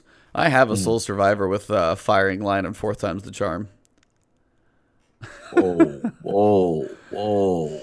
That's serious. That's serious. So yeah, rapidly landing precision hits will return 2 rounds of the magazine, and this weapon deals increased precision damage when near 2 or more allies. Raid sniper. Yeah, that's raid. That's raid ready. I looked and I was like, and they were like, "Oh, do you have this one?" And I looked. That's just got to be one of the decent rolls to get. I got it with light mag, so I didn't get extended, and I've got it with corkscrew rifling, so just pretty much mine's like stable. I don't have like the range on it, but it's definitely stable. So I was decently happy to check because I thought at one point I saw that drop. Way to flex on us. Shout out to Aditya, right? He flexing. Don't worry about it. Hold on, let me just The way he feels. Oh yeah, it's over there. It's over there. So, yo, can you show me that? Yeah, over there. My Kindled Orchid God rolls over there. I ain't gonna front. I'm flexing hard with that. That, bro, the things I'm doing with that is disgusting. You got your kill clip rampage with the hand cannon buff that's about to come. Oh my god, kill clip! There's not a buff coming to hand cannons. Yeah. Oh, there's not. Oh, PVE, baby. PVE. Oh, yeah. Remember that damage, bro. It's going to be disgusting. And I'm getting bonus damage. I already got my loadout. It's going to be Kindle for the Void. I'm going to rock Void. I'm going to rock the only thing happening to hand cannons is range stats going to get affected. The PVE minor damage is getting balanced out. But the minor damage is getting balanced out by the precision drop. Didn't they get a percentage? Why am I thinking they got a PVE damage buff? PVE damage against minor enemies, and that only gets equated by the precision takedown that they're fixing. Yeah, but they still get a little extra punch. Yeah, you're wrong. A little extra punch. Just a little punch. No, it's not. It's less. It punches less. It literally punches less. That's weird. I could have sworn it was. No. But anyway. Animation, range fall off, hit them harder. And then just the minors. Everything got a minor because they'd taken away the precision. So that's all. Yeah, makes sense. Nobody. Bungie, let's buff hand cannons. Yeah, nobody says that. Nobody. I'm ready, man. I'm still ready. I got a sick lineup. I cannot wait. A loadout for a Shadowkeep that I can't wait to test out. Yeah. It's going to be all Void. We got rune table, we got nightmare hunts, we got a dungeon, we got a raid, we got a new exotic. We have an exotic floating in the wind. We got the Vex invasion, and all of those little things are coming. Are you going to be bored in this $35 expansion that? Oh no, they're giving away the annual pass for Forsaken owners. By the way, that was a legit move. Yeah, that was legit. I saw the patch notes and I was like, it's like doing a double take. Be like, oh yeah, take away modifiers and reckoning. Oh yeah, if you own Forsaken, you have the annual pass content. What? Like. That was, I didn't expect it. It's a good thing. Didn't expect that. So I guess now if you Forsaken pretty much just has it all. If you get a hold of Forsaken somehow, you have all of Forsaken. Like you have all of year 2. There's no, don't have the annual pass, do have the annual pass. The only thing I think they need to clarify at this point is if you're like New Light and you buy Shadowkeep, do you still have to go by Forsaken? Which I think is yes. Yeah. But then the question is, as they're doing the season pass cross save, I really would like them to do Forsaken cross save. Because like if you buy the license somewhere, you buy it once. I don't want for the rare, honorable man who goes between PC and Xbox. Hey, you are better than I will be. I am. Not going. I would be terrible. I would be so bad. It's cool. But like, if you play on PC and then you're like, you got to go buy it again over there. Yeah, it's like my question. It'd be nice if like maybe just the newest thing requires the purchase, and then after you get like to the next year, then Forsaken then it's just like it's in there, just like New Light. So that's what I want to know because it's like if. I'm gonna have Shadowkeep, right? You have all that stuff. And if you go over to, console or whatever, does that carry over? Are you expected to buy that thing on the other platform? So they've got to be a little more clear with how that's going to work. Definitive yes or no. I mean, I guess if you're going to go help somebody with the new raid, you're going to buy Shadowkeep on that other platform. But if you're going to go grind out, I got to go work on some powerful engrams, I'm going to go back to the Dreaming City, hit up Shattered Throne. I'm not going to do that on Xbox. It's probably not worth you buying it on Xbox again, if you can go grind that stuff on PC. But it also just seems a little, it just would be nice. But again, I know they're still trying to make what they can off at least still a pretty solid product that's not even that expensive, honestly. Yeah, we still got some questions. Did you see Cryptics? Yeah, it's like, so I plan on moving to PC for Forsaken, but Forsaken isn't on Steam yet, so I don't know which Shadowkeep to purchase, PC or PS4. So Cryptic, do you have like Forsaken the annual pass on PS4 at this point? Because if you do, and you do cross save, crap, where's that go? Should you buy it on PS4 as your main, but then just play it on PC? Probably. So you have the annual pass, you have everything on there.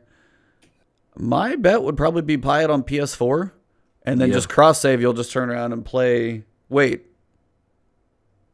See, that's the question. That's the thing. Is like your Forsaken is like if you log on PC, is that stuff not going to be there? Because I know with the BattleNet to Steam, they're talking about the Forsaken transition is going to be like delayed on that day. Like that is just going to be like, some database is working through its list of crazy amount of stuff to do. Yeah, and it's got to get through it. So basically the long and short of it with that is, please, if you're halfway through the Forsaken campaign, get it done. Yeah. Because if you don't, they're resetting you back to the beginning as if you didn't do it. Yep. So you got to get that done. Yeah. But yeah, that's the big one. Is like if you buy Shadowkeep, the $35, you get Season of Undying with it. If you get the deluxe, you get the following seasons. Those are two separate though. So you don't. If you buy Shadowkeep, Season of Undying, that's included. So you'll get to experience all of this season, but you would have to get the season pass after. The deluxe is $25 more for the other 3 seasons. And then the previous stuff, that's the weird thing. Yeah, if you plan to move to PC, but Forsaken isn't on Steam, you might honestly just wait. You could pre-order Shadowkeep, see what happens, and then if Forsaken is sitting on Steam, it's probably going to be pretty cheap. Right. After Shadowkeep comes out, I don't imagine Forsaken's more than, it's $25 now for the whole thing. It might even stay at 25 or maybe go to 20. It's probably not going to be expensive is the big one, I think. So yeah, I agree. I might wait just till October 1st, and if you need to tick off that license, just wait and do it on Steam if you need to. Yeah. That's probably my bet. Agreed. But yeah, we also got a nice sneaky article thanks to, I think I saw it in one video, and I was like, how are people seeing more than just the page we saw? Then I had to go hunt on the website. Then I made a picture. That picture was used in an article, so shout out. Say it with your chest. Hey, shout out to Paul Tassi, by the way. Awesome guest on here. But I just literally took all 10 sections of the annual pass, put them together in just a picture so you could see the free versus the other one as you go through the ranks. And it's sitting in a Forbes article, so forever, somewhere out there, there's... With the shout out. Yeah, with the shout out. But forever, there can be Forbes and Ebontis on the same screen. And I was like, that'll never happen again, but I'll take it. Made it, baby. Made it. That's what I'm talking about. Let's go. So let's talk about these season ranks. I want your thoughts as we go through. Hold on, let me clear my throat. Let me clear my throat. Clear my throat. Yeah, man. Season ranks, buddy. Yeah. So we got your graphic there. It's a long graphic. And, I'm just looking at the Bungie page at this point, so we can go through 1 through 10 and just go each by each. Are you on the Bungie page? Yep. All right, let me pull that down. Free at the top, seasonal at the bottom. So a lot of people are asking about these like cubes that have little orange pegs sticking out of them. Yeah, what the hell is that? So my assumption, because that is something that was also at the gunsmith when they were pulling the solstice armor from him.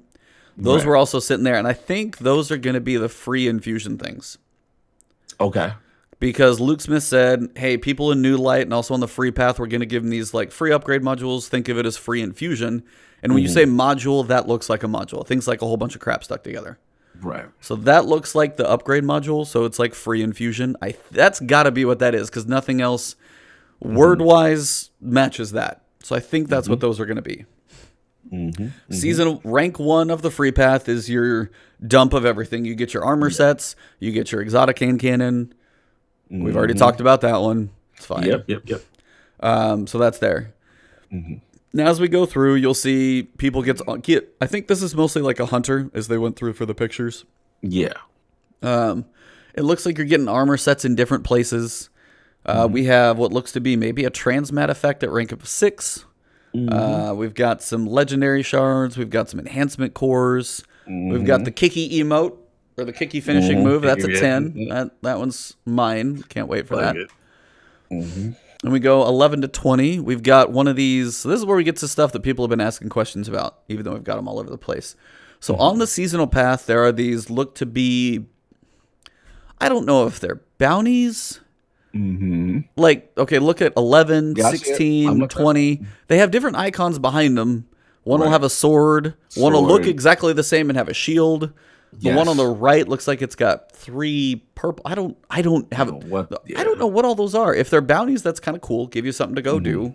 What else do you think they could be? Because I'm not sure they're bounties, but I don't know what they would be. Yeah, that is definitely something specific to the damn con. No idea.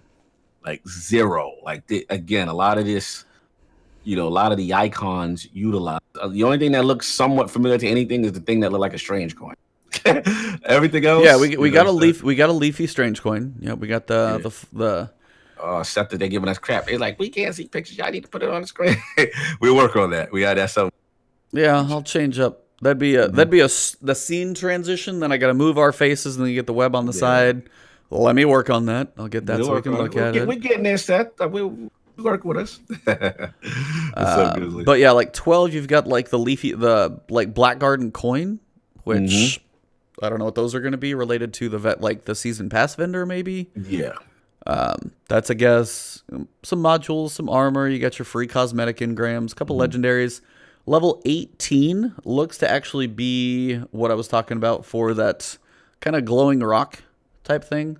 Even though behind it, that looks like, doesn't it look like a ship behind it? Yeah, it kind of does. So is that like a ship material? I don't know. That looks like a ship behind it. I never noticed that before, but dude, I don't know what that would be.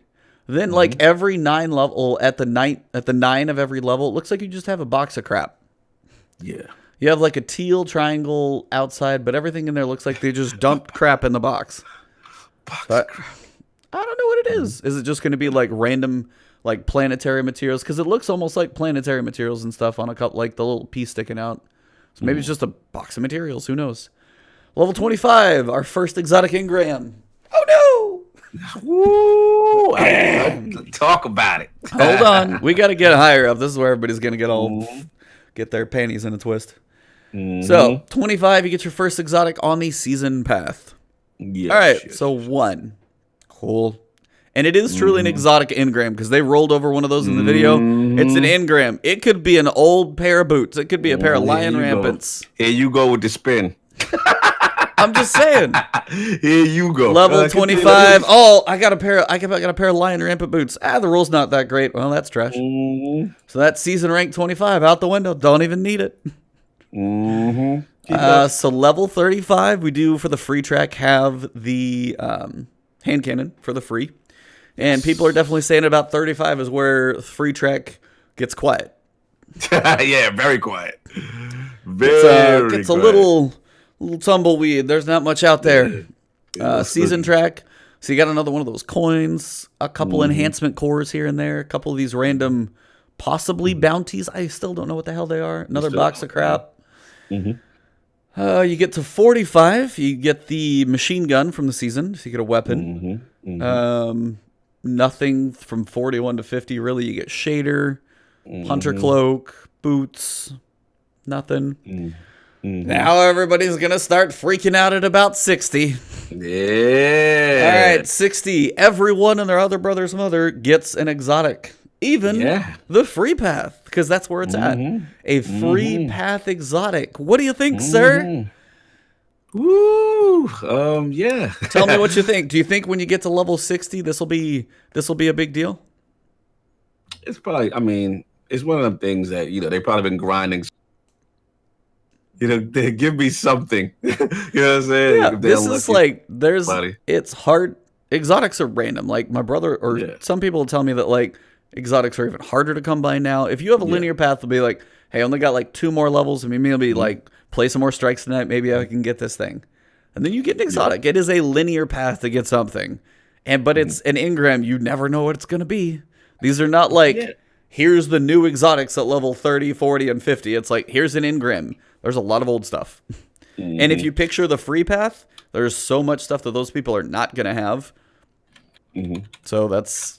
All right, so I don't care about the exotics in this until we get to the end. We'll talk about that. Do you care up to now? I care up to now for another track, but we'll get to that. Okay, what's on the bottom track that pisses you off? The Prism? I'm not feeling the premium track. I'm gonna be honest. Like the premium track, specifically exotics, bro.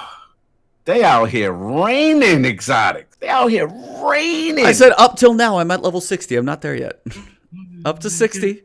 Put a pin in that. We're almost there. All right.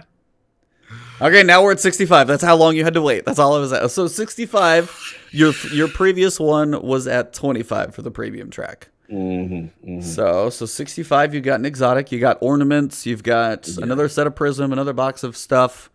Like 1, 2, 3, 4 of these, because one looks like Crucible, one looks like Story, another one later definitely has a Gambit symbol behind. I don't know what they are. They like little baby buffs? Are they bounty? I don't know. It's so weird. But yeah, 65, you get an exotic. So that'll be your third so far. How many did I say we're going to be in this whole thing? Remember how many I said? I forgot. How many? Yeah, you said 4. 4. How many are on the premium track? 4. That's nice. Don't mean I gotta like it. I'm just saying. I was like, nice that you predicted. But this is where people actually will start to have a contentious point, and I'm gonna let you open up. Don't worry. So at 65, we've got an exotic. 7 to 4, we've got an exotic, and then 98, we've got an exotic. So where are the exotics weighted? Towards the end. Yes. Where are people going to potentially not reach on the season pass if they're a mid to casual player? They're not going to make it to the end. What are they going to give you in those last couple weeks? What are they going to give you in the last couple weeks as a way to finish the season pass? A way to buy your levels. What are you buying? Now you can go, because I know this is all you've been waiting on. Waiting for it's towards the end. And guess what? New mechanic they introduced. Hey, I haven't played. So guess what? I'm going to tune in at the end, and I'm going to buy, technically, a bunch of exotics that'll be on that pack. I'll be right there. Listen, this is just my thing. It's exotics, in my opinion, were in a great pocket come Forsaken. Come Forsaken, they became rare.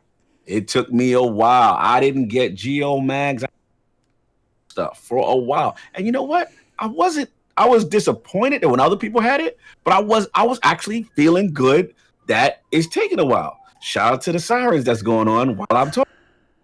But anyway, like I was saying, it's just one of those things that I love, that feeling of playing, and you genuinely feel surprised when you get an exotic.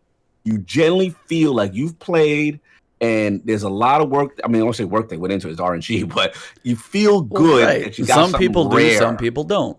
And this is the counterpoint to that. Some people can go through and have exotics drop, and they just have really good luck. Oh, I got my Geomags, and you're like, right. I got my 4th Vigilance Wing. I'm good. Right. I don't need those anymore. So if you're like, hey, I can grind out 2 more levels tonight, I get a chance at something. It leaves me a chance. I've already grinded 60 levels to get here. How many weeks of Xur do you think you're going to go through in 60 levels before you even get to that second one? Listen, man. To answer the question. Listen, man. You're talking RNG. We cannot decipher that. That's just RNG. I'm just saying, like, how long do you think it's going to take you to get through about 60 levels? How long is it going to take me to get to 60 levels as far as gameplay like rank goes? 60 in the season pass, yeah. Because they said it was like maybe an hour a rank. So you go 60 hours. Okay. Where do you put 60 hours over weeks for you? How much do you get to play? I mean, it's all random, but it's all dependent on investment. Like, again, everyone's not gonna play a specific amount of time, but I understand. So I guess the point is mine is like, say if you do 10 hours a week, that's 6 weeks. You've seen Xur 5 times. You got 5 faded engrams in that same time. Okay. You also get Xur showing up with 4 exotics. Some new, some old, some helpful, some trash, some decent rolls, some are going to be crap. We're going to be looking at Xur for stat rolls now, more than anything, for armor. So he's going to come through with 24 exotic chances that you can buy. And this is saying 6 weeks. This is just a rough average of somebody who plays 10 hours a week. Some will be crazy and finish this in week 1. Who knows? Yeah. Well, if they play, do you still think they're not going to have like 3 or 4 exotics drop anyway? No. In in enough hours to get there? Oh, no. That's what I'm trying to say.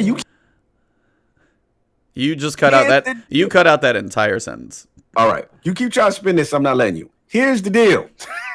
Since Forsaken, and I see you talking about mostly Martinez, I'm in the hot seat. I'm getting out this hot seat right now because he ain't letting me finish. Here's the deal. Since Forsaken, the drop rates went down. They went down. This battle pass thing is increasing drop rates. They're literally giving you exotics. And then we're forgetting the big thing that you won't let me finish, which is the exotic protection. They enabled that. They look at what you don't have and they're giving it to you. What I hated about pre-Forsaken was, dude, we were getting all the exotics so fast. We were getting everything.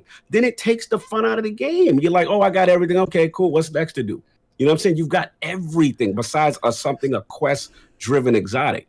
I just feel a way about it. Like, they out here handing them out like candy. Like, I don't like that feeling. Remember, the people who didn't like D2 at the beginning, this is what they complain. This is what we complain about. Yo, I got everything. The exotics feel rare. Then we do it. You know, it was in a good spot. Now we doing this. It's like, I don't know, man. I just feel the premium track. It's a lot. Look at this. What level? Look at this joint, man. You know, what is that level? What is that? 25, and your numbers are. I gotta blow up that image. It's so little. But the reality, it just seems that, you know, towards you get the end, one at 25. 1 at 25. Your next one is 60. Yeah, when you get to the end of your season pass, yeah, you do get more. But 25 and 60, you have 2 guaranteed within that time range. 60 levels is going to be a stretch. And what most people in chat are saying, how many people get an exotic that is a duplicate, that doesn't matter, that is going to be... He's like, yeah, but there's no protection. You keep saying there's protection. You keep saying the drop rates have changed. I get a decent amount of exotics, and they're all crap. I get a decent amount of... everything, though, but you got everything. But I still get a decent amount of them. But your investment is way higher than the average person. You're blazing. We're blazing. If the average person, if you play, if you play, I would say what we're going to say the average person, maybe 10 hours? I don't know what the average That person, still probably even sounds like a lot. That even sounds like a lot. Okay, so if you're saying not even 10 hours, then they're not going to finish this thing. Okay. Then they're really not going to get handed this stuff. And then especially, so like, then you're talking about like them getting it handed to them. If the average person plays 8 hours a week, you take 8 hours a week, and that's 8 ranks. 8 weeks is 64 hours. They're only at rank 64, even on the normal. And they have 2 weeks to go, and that might be when they get to start buying it. Right, and then they can buy it. Then they can buy it. I was just about to say. But they've been playing for 8 weeks at the normal drop rates. 8 weeks. How, like, and then it's like, oh, you want to boost. So you don't think in those 8 weeks they can't get exotics just outside of this? I'm just saying, in 8 weeks, if you're saying 8 hours a week and you give it an average of an hour a rank, and you go 8 weeks, 8 hours a week, you're looking at near the end of the season. They have had 2 exotics that came from this. They've seen Xur come through 8 times. They're going to get drops throughout but they're also going to get drops throughout the world. They're going to get some exotics while they play. Right. It is bound to happen. All I'm saying is why do we need a supplemental thing with more exotics? That's just what I feel. I just here's the thing. You don't even know. No, let me ask you this. Say you had been going through 8 weeks. You've been going through. You got like, maybe an exotic a week for just playtime, or a little bit from Xur. Xur hasn't came. It's been 8 weeks. He hasn't come in. You get this exotic drop. Hey, I'm 64. Let me play for 1 more hour. Then your Geomags drop. Okay. So you've been waiting on these for 8 weeks, your entire season, waiting on this new exotic. You get an exotic engram. You actually finally get the thing you want, and then you look at the roll and it's trash. Right. So how much weight? Again, this is overall. Really care about the trash roll. They just care about the exotic. Only we care about the trash roll. Okay, to a point, but fine. You still got fine. Okay, so you get your exotic. It took you 8 weeks to get there. Is my point, and you still got it by RNG. Because it is not a guarantee of anything new. That protection is crap, by the way. That doesn't work. I can tell you because I got 2 Jade Rabbits. I got 2 Jade Rabbits in the same Nightfall. I have it on video. All the time that happened because you have everything. That's what I'm trying to say. If you don't have like a normal person, that doesn't happen. You gotta keep you're in this super hardcore bracket that is not the real world. All right, we gotta talk like normal people. Okay, then how many? Have a couple of hours. Okay, so when they play the game, Destiny, the RNG algorithm is going to give them stuff they don't have.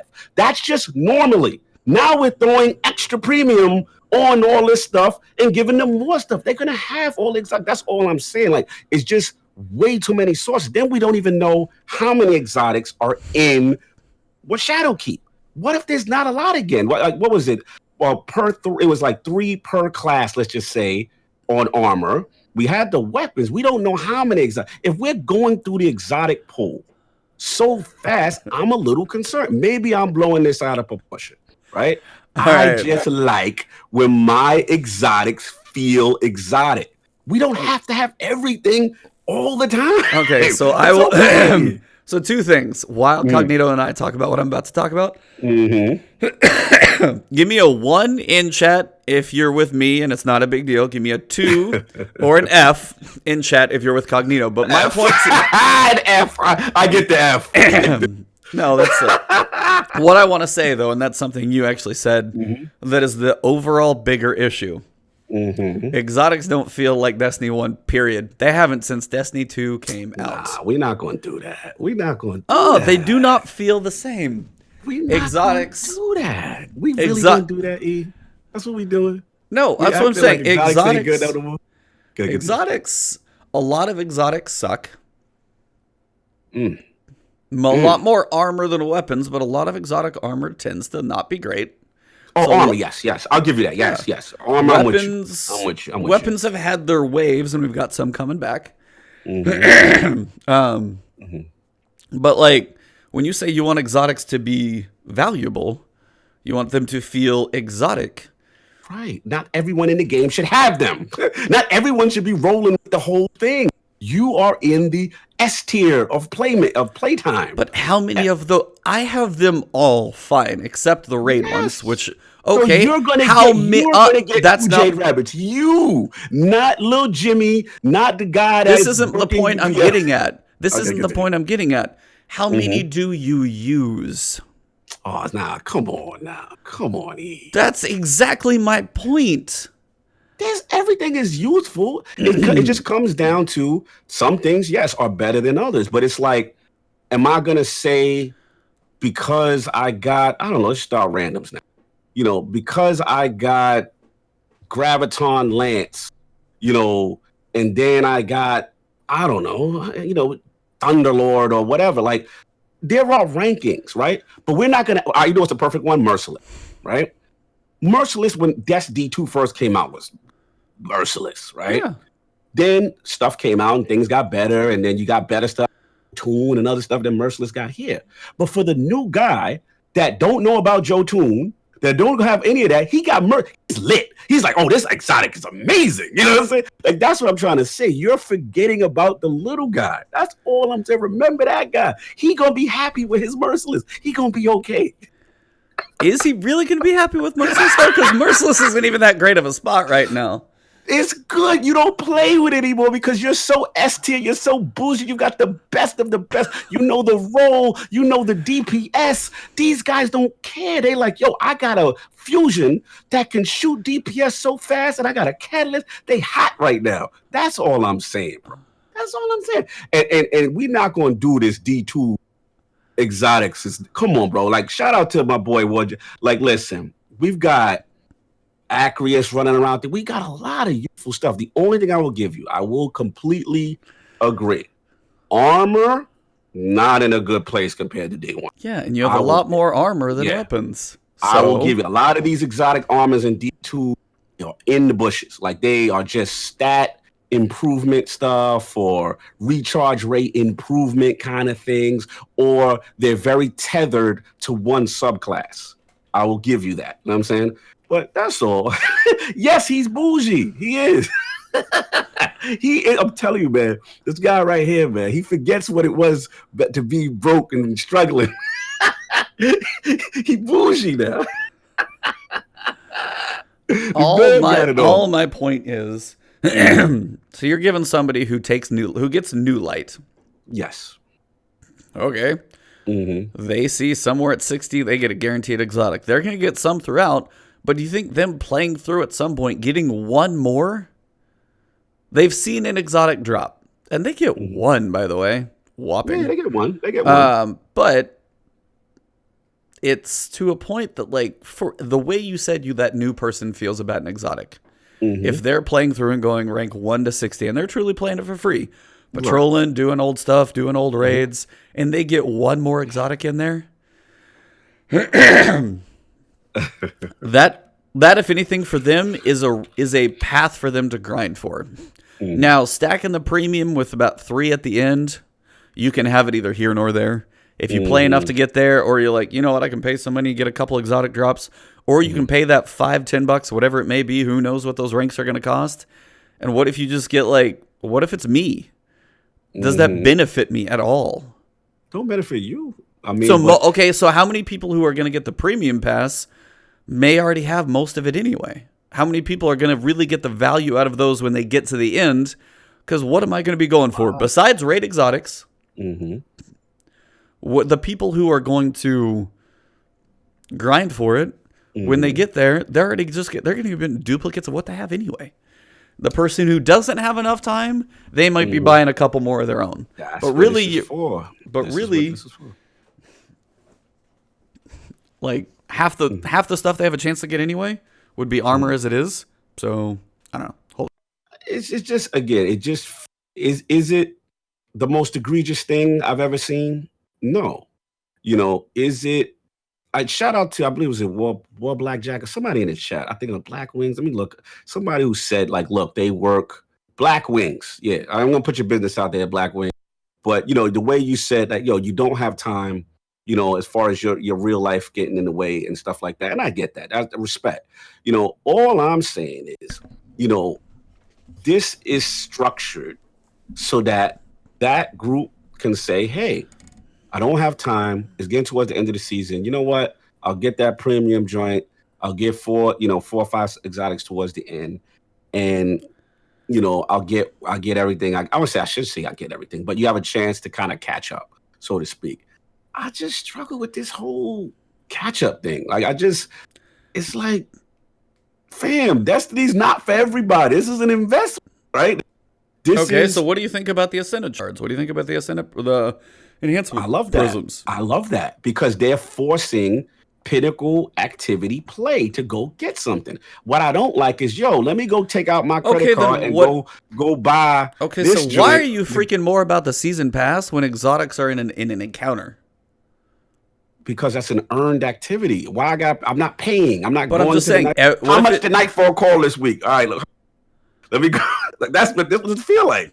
So if you go do a Nightfall every week, you're like commonly guaranteed an exotic. You're okay with that? That's through gameplay. That's through the chance of doing a hard activity to earn an exotic. Okay, but if you're like, hey, let me go jump in your backpack, let me go do this, whatever. Okay, in 8 weeks, you're guaranteed an exotic from the Nightfall. Do you really like? If that's a common thing, play. I ain't whip out my credit card. I ain't get my PayPal account. Go get it. Okay, but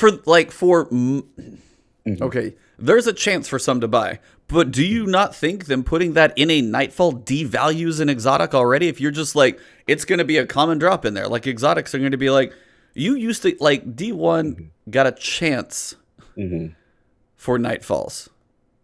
I mean, you got a chance of an exotic in places. This is sounding like exotic. Well, it's so common. We don't know what common means. We don't know what common means. You know what I mean? So I get that part. Shout out to Mosi Martinez, $1 Nightfall. My Dark Knight Rises. Hello, gentlemen. Yes, please ask the question in the chat. We want to know what's going on. Listen. When we played D1 and we did the Nightfall, I remember those times that end game screen comes and your man got the Gallahorn and you ain't get nothing. Like, you got something cool, but it wasn't an exotic.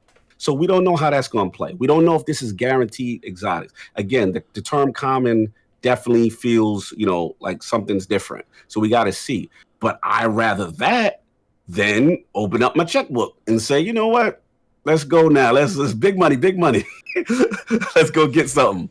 It just feel weird to me. It just feel weird. That's all. And I get it. I get the other side. I get people who say, look, I don't got time, and they're putting that in for these guys. And we just got to see how it plays out. We don't know, in your defense, we don't know exotic drop rates for Shadowkeep. We don't know if it retains what Forsaken has. We don't know how many exotics there are. What if there's a plethora of exotics? Then this may work out a little better. That guys get a shot. But based on what we've seen so far with each season pass installment, it's kind of been low, I would say. As far as the amount of exotics one per class, and like a couple. One will be like you had Jotun that only dropped in the forges. You had Izanagi from the Crazy Quest. So I mean, everything's been. So, I mean, Shadowkeep is the Forsaken chunk is bigger, but I honestly still feel like this is going to be the smaller chunk. Like, I don't see as many exotics as Forsaken. That's the thing. And like I said, my only concern is, again, this is where the heart of my whole argument. To me, Destiny is at its best when exotics are harder to get. That's just me. I love that feeling of walking in the tower and you're like, yo, what is that? Where did you get that? You know what I'm saying? Do you do that to anybody anymore? Do you actually see anything on anybody's back and be like, yeah, when I didn't have Geomags for like a whole season. I went 2 seasons. I didn't get Geomags to like almost end of Season of Drifter. Before Opulence was starting. Like, I didn't get a lot. Phoenix Protocol. I didn't get the prime stuff. Like, I was running around with just maybe Controverse Hold as far as the Warlock exotics. And it was burning me. People tell me how much fun they were having with Geomat. I'm like, well, I ain't good yet. You know what I'm saying? But again, it was okay. I was like, you know what? Cool. And I was getting other things. Again, but we got to see how the drop rate's going to go. We got to see how that stuff. Yeah. I mean, biggest thing between us both, we got to see how it goes. We'll see where we're set. See where we're set about on December 10th when we're talking about the new season. And we're like, okay, so how'd it go? Good, better, otherwise. True that. So yeah, the season ranks have some controversy to them. I will say 99, that sword emote looks pretty cool. The sword multiplayer emote looks cool. Ariana's Vow, you've got a couple ornaments and stuff in there. Overall, most of it, okay, so fine. In the season pass, it's not a lot you really are excited about, are you? I mean, I just don't know what some of the stuff is. I don't know what the stuff is. Yeah, I don't know what the bounties are, the box of materials. I mean, I know what cores do. Somebody in chat was saying, I'm not sure I like seeing cores in there. I don't know how many are going to drop. They said it shouldn't be famine, but I'm not sure we're going to be feasting either. Right. I Yeah, a don't know. lot of I this, mean, to be this is fair, we're not looking at with the proper context, right? Because we don't know what half of this stuff is. We yeah. don't know what's going on. The big thing is we, as you're saying, is like we don't know. But also the big thing is this is just on top of what we've ever had in Destiny before. It is just more things to do. We have the artifact, which is a new thing for power grind. You can go infinite in Love that it. and break all that stuff. You can get the mods in there. We've got Armor 2.0. You're going to be chasing stat builds now, as opposed to, did I get the arms that have this specific role? No, now I'm going for stat rolls. Think about exotics now. What if you have a solar, an arc, and a void of the same damn thing? Right. You might need 3, so those exotics you may already have it, and you may want a duplicate. So that's where part of the issue that I have, where I do agree with you, is where exotics have lost their kind of luster and value, is because now if you have Armor 2.0, you put your mods in there. What you're looking for is stats, and you're looking for the proper energy type on armor. And I don't know if they're all if the energy type's going to roll random or not. But it's like, if that's the main purpose, like, exotics kind of just fill another hole. They don't do, especially armor. Exotic armor is kind of rough. Exotic weapons, I mean, they have their own thing. They act differently, but mostly the armor is, I guess, where I have the issue. Where seeing duplicates is going to be like getting 5 more exotic engrams. They could all be armor, and they could all do nothing for me. And that's the point where it's like, to me, it's not as big of a deal. If you see your Geomags drop, and it's like a full, let me see how bad I can make one. Say if it's a full mobility strength roll as far as possible, and you're needing those boots to be arc and they are void. So awful stats and they're void. And they don't even pair up with all your weapons you're using. You got your new exotic bow, and you've got it in there, and they don't even help you at all. So then you're just at a point where you're like, I got it, but now I don't even know. What? So Yeah. So there's, to me, the more chances you get at some of these weapons, like kind of hitting that checkbox of getting more and more, that list will go quick, which has some downfalls. I agree with that. But also on the other weapons, you're done. But on the other side, like now that we're trying to get after Armor 2.0, the more chances we have at that 5 is not good. 5 will be a drop in the bucket, I think, for trying to actually really get what you're going for. So it depends. Like, will it potentially mess up weapons if you get too many? It has a chance to do that. But also when it comes to armor, it potentially not even remotely enough. So it's just, I can see both sides is kind of the idea. But also I think exotics, a lot of them anymore. I mean, I have my set ones I use. If things are going to get buffed, I'll pull some stuff out of the vault. But there's a lot of things that, be it weapons or armor, that are just sitting in collections dismantled, and I'm like, oh yeah, I dismantled that a while ago. So there's a lot of exotics that don't matter too much. So I just think that, again, we got to be careful as the hardcore. Just basically the way we think. I think we just think different. Like, we look at an exotic, we look at having value in having multiple exotic armors.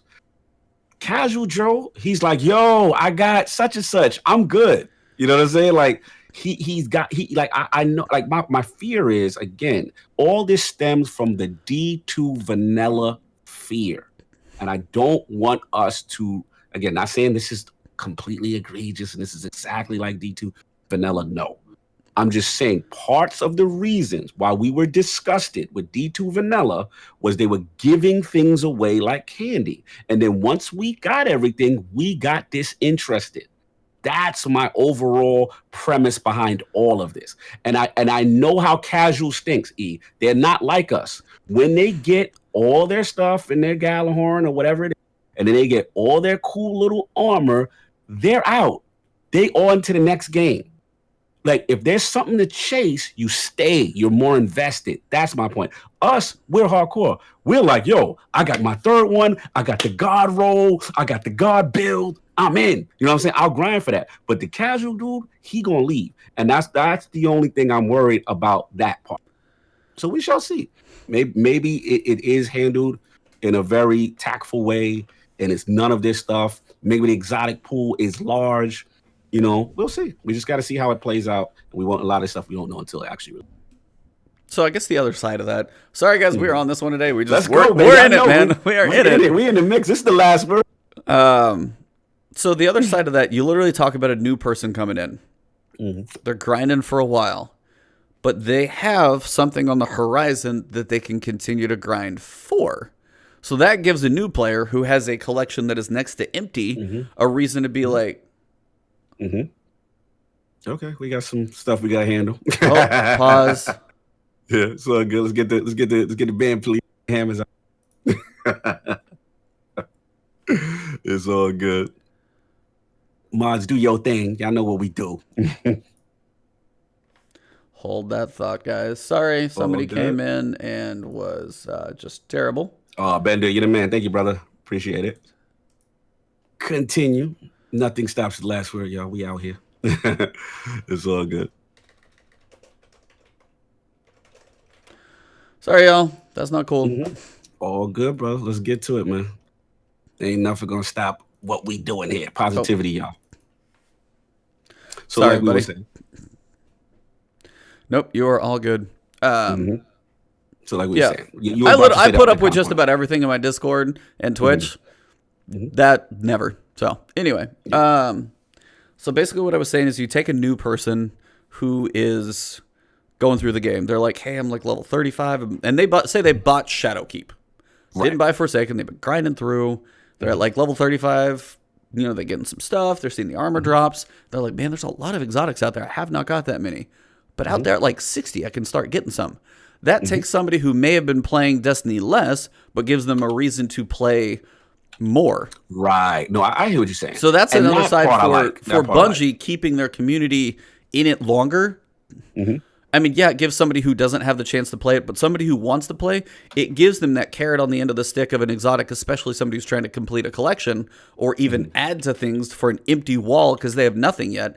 It's a chance for them to get have that okay, I can at least know I can get like 3 or 4 more exotics. I have no idea how many other ones I'm going to get, but if I keep playing, I'll know I'll get there. So that's a way for somebody who's newer to it on the other side to be like, hey, this is really, really cool. Hey, if I finish this level, cool, I finish the strike. Cool, I just got my new exotic. Yes, what did I get? And that's another side for a moment. But as you said, there are a lot of them now.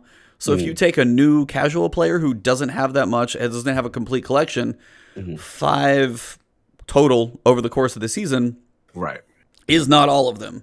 So it depends on where people are at, what they're coming from, stuff like that. But generally, I think I see both sides of where... I don't know. To me, I just don't see it as big. I understand we don't want to swamp them already, so take us for example, where we have most of them. It doesn't phase me either way, because if I get some, I figure half are going to be roles I don't need, half are going to be duplicates. That's fine. Those are not going to be the types of things that complete the missing pieces for me.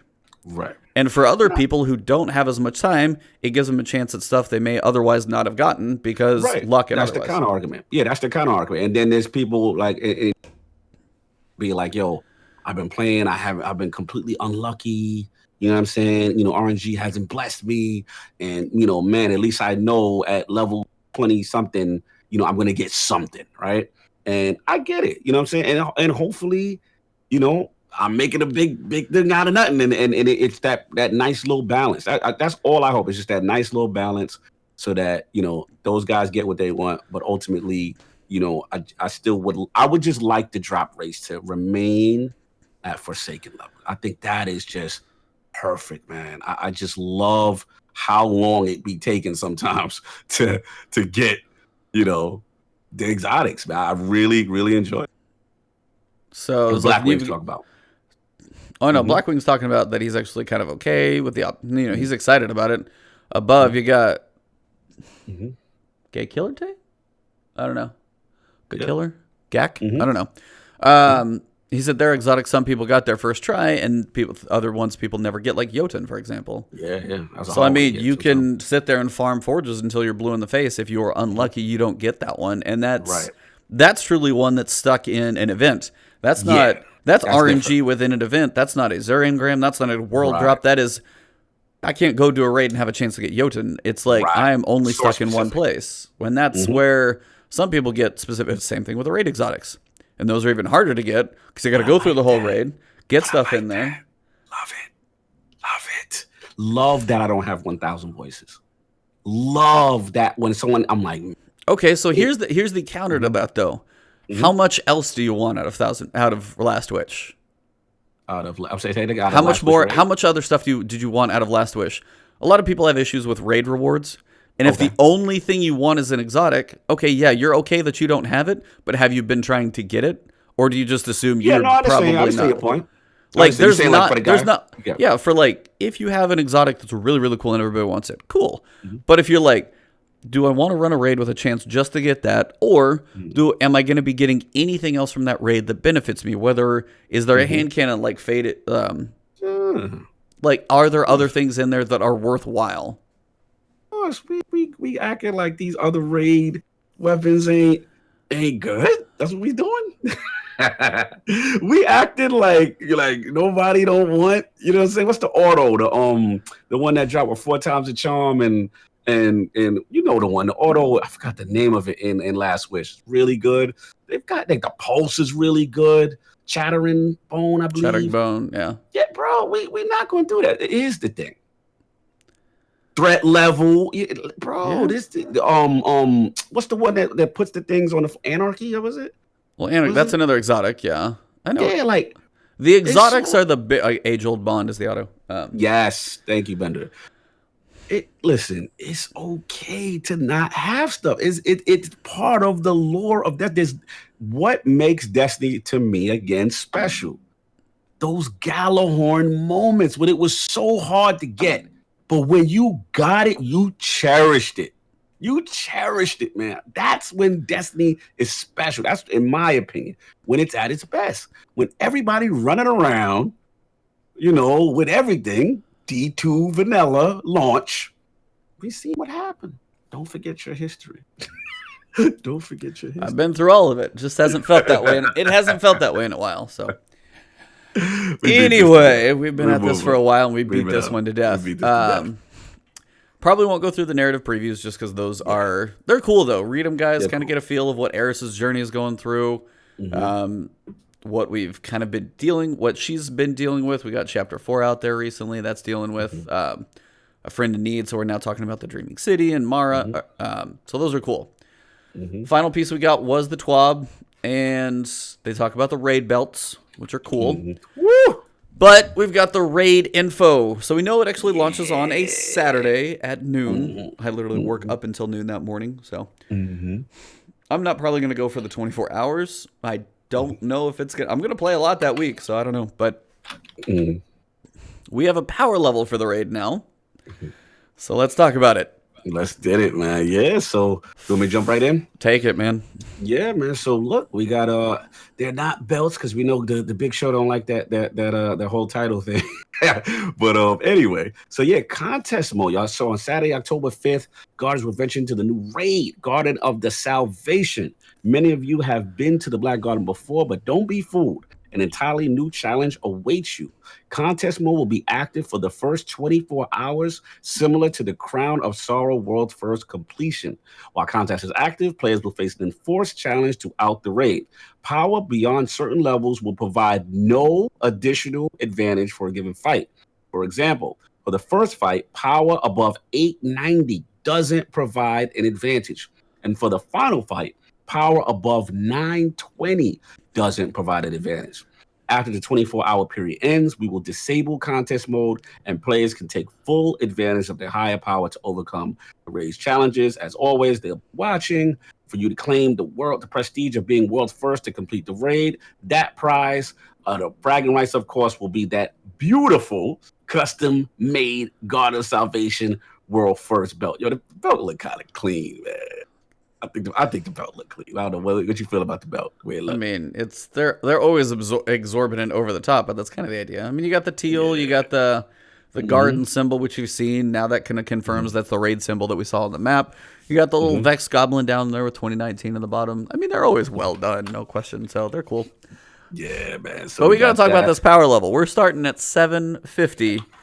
We have 5 days to get to basically 920. So 170 power levels. We know the soft cap is going to be 9. And then we got to go. So that'll get you through the first. The soft cap will get you through the first. Last fight will be 920. Now, previously we had Last Wish. we had Last Wish, right? Mm-hmm. So we were Yes. going 10 days, so we had longer. Mm-hmm. We started 380, depending if you had solstice. I think you were starting 400. Mm-hmm. And we got, what was soft cap, 500 back then? Does that sound right? Sounds about right. 5 sounds. So then you had powerful engrams. People were getting to 540, 550, stuff like that. But Right. they had a full other weekly reset to go through. They had Mm-hmm. they had 10 days instead of 5, and they were getting up to what, 540, 550-ish, somewhere in there that people were finishing it up and still struggling. And contests will be active. Anything above 920 won't matter. So they're thinking people can get to 920, but it's a bigger soft grind, which I guess I'm actually okay with because you'll just always be Right. getting more stuff. But that That's what I was about to say. 950 and some of that, I don't know when you actually start getting your power levels. I guess we'll see when the artifact starts going into effect too. Yeah. And then up to 9, then you got 20 for the hard cap up there as well. Right. I don't know. What do you think? Do you think 170 levels is, how's that going to feel?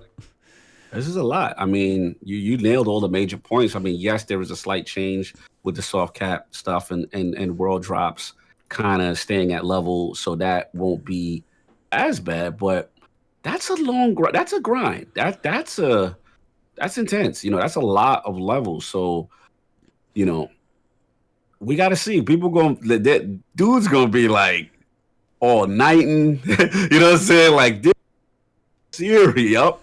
This is a serious grind. I was actually low-key intimidated. I was like, man, I don't know if I'm going to be able to do it. Like, this is a level of commitment, y'all.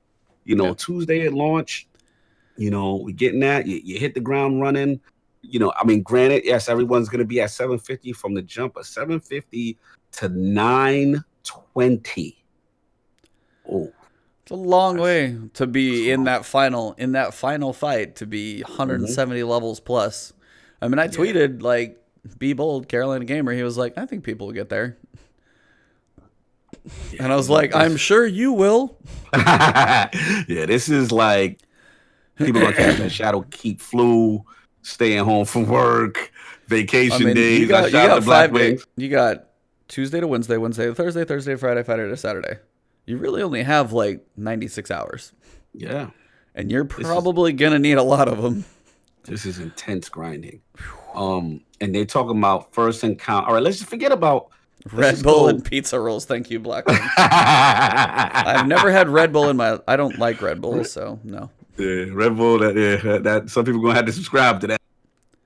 Well, shout out to 5 Hour Energy. No. Shout out to GG Gamer Subs out there. Gamer Subs. I bought 2 of theirs. I've used that as pre-workout. I've used that as... I've used it pre-workout too. Yeah, I've used it for multiple different things, and I like... There's no spike, there's no energy, there's no tingles, but honestly, like, it's clean. I really like it. It's very clean. And I've tried my fair share. Like, sometimes I want that pre-work. I got the tingles. I'm going to go crush this kickboxing bag. Cool. Or, like, if you want to go lift, same thing. You're like, all right, I'm going heavy today. Going to take it. But it's like, if you just want, like... I want to feel like I'm ready, but not feel like I'm gonna jump off the cliff ready. Like I'm not going too far. Like, yeah, Gamer Subs was good. So shout out. Not sponsored by him, by the way. I mean, we'd love it, but we Drop met. the bag off, baby. Drop the bag off. Yeah. My God. Oh God. Hilarious. All right, that's all we got for today, guys. We are out after that one. It is over. Can't return. Can't come back. We took it there. We there now. We there. Yeah, man. I mean, listen. This is going to be a serious grind. And I like it. I still like it overall. Just the premise of it. And just the whole. As far as the contest rules, as I should say, be specific. No. Contest rules, I'm a huge fan. They had to do something. Guys were running around, melting things so fast. Yeah. I like how it establishes the difficulty for the fight, which will be good. The difficulty will be where they place it. People aren't going to overlevel, or if they save bounties and they're up above, doesn't matter. Right. So a lot of that stuff won't matter. I will be very curious to see. There's not going to be a really good way to tell, but I'll be very curious to see how much old armor is infused up to take into the raid and just have builds, or if anybody can like pull it off with 2.0. Yeah, that's a good point, because let's be real. Materials gonna be at a premium. Yeah. You're gonna have 5 days. You're gonna have like no time to get them either. Exactly. So like, how committed do you want to stick to those builds with keep infusing, those synergy builds? You know what I'm saying? That's how people are gonna have to make tough decisions. And then RNG is gonna play. You start getting 2.0 stuff with stuff you need, and it's a lot of factors here. It's gonna be interesting to see how it goes. I will be very curious how much the artifact plays. Yes. If people can max that artifact and people are popping heavy ammo out of enemies a lot, that last tier, if they can get that last tier in 5 days, if that artifact can get maxed out in 5 days, that might be the part that breaks more than anything. Because you've got the chance at the heavy ammo, you've got the void grenades doing damage, you've got a couple arc builds. There's one I don't even know. And that's not even good. You've got enhanced reloaders for like 1 energy going for builds on armor. Because then you're like, okay, well now then that'll be the test. Is like, does the armor 2.0 make you, well crap, I don't have the perfect reload and scavenger mechanics, but I've got this cool finisher. I've got some I'm actually almost would really like the artifact to be like fully available if people grind hard for it, to make people like go armor 2. I want them to beat. I want the world's first team to beat it with armor 2.0. I don't think they're going to, but I'd love to see it happen. I'm torn. Because I like the idea of it. I just partly do want to grind for it, though. I mean, I do want there to be a grind for the artifact. Because if dudes just rocking out, if you go out. Yeah, let's bump the light level. Yeah, light level might help with the artifact, but like those mods, man, some of those big mods in the end are big. But it'll be a grind. I don't know how long those are going to take to level up either. Is it just like, is that a longer grind versus the power level versus the season? I don't know how all those equate. Yeah, because it's like, when you get a normal experience level, is that going to be like an artifact level, a season rank, and everything else, or is this at this speed, this over here slower, your bonus power takes longer, like? Is everything all over the place where different things hit at different paces? Then I've really no way to judge. But I would really love to see the artifact be the thing that makes people like get in a build and be like, or maybe one person goes full. Like, I bet it'll actually probably be split if I'm actually going to be smart about it. Some people who know be like, okay, I'm going Whisper. I've got my perfect sniper setup with double scavenger perks or double reserves. I've got my scavenger perks, reloader, enhanced unflinching. Okay, I'm going normal. Okay, I don't have anything amazing like that. Well, you need to go armor 2.0, get your damn artifact up so you're ready with that finish up. That's your grind. You figure out how to get that artifact as high as you can. The other people are going to be infusing one way, so it's probably going to be a split, but I could actually see some interesting roles with that artifact. I'm really curious about the artifact, and I'm hoping that's actually a cool thing that people get to use.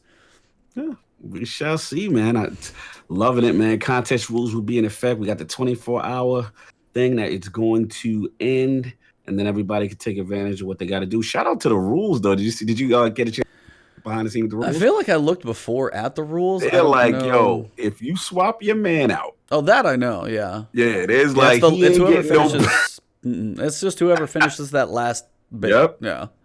They're like, yeah, only the people who finish. So if your man got all of what got you there, he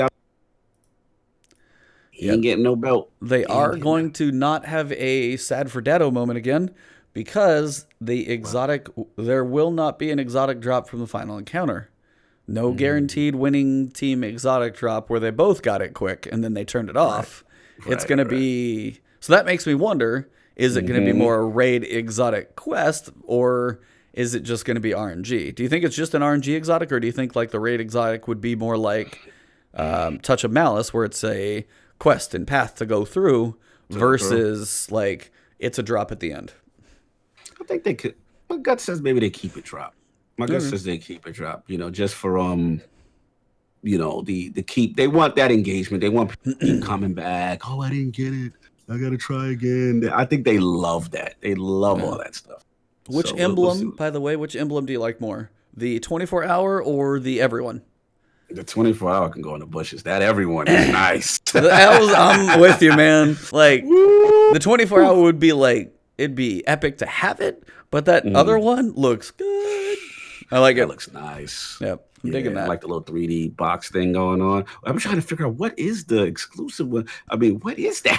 So basically, take it like almost what I'm seeing it as, because always in the background of the Black Garden, you have this like kind of mountainous plateau in the Oh, background, okay. and it's Okay. like kind of the line drawings because you see kind of the kind of Hmm. caverns and chasms and stuff that are through the Black Hmm. Garden. It's all just drawn in like kind of Tron green outline.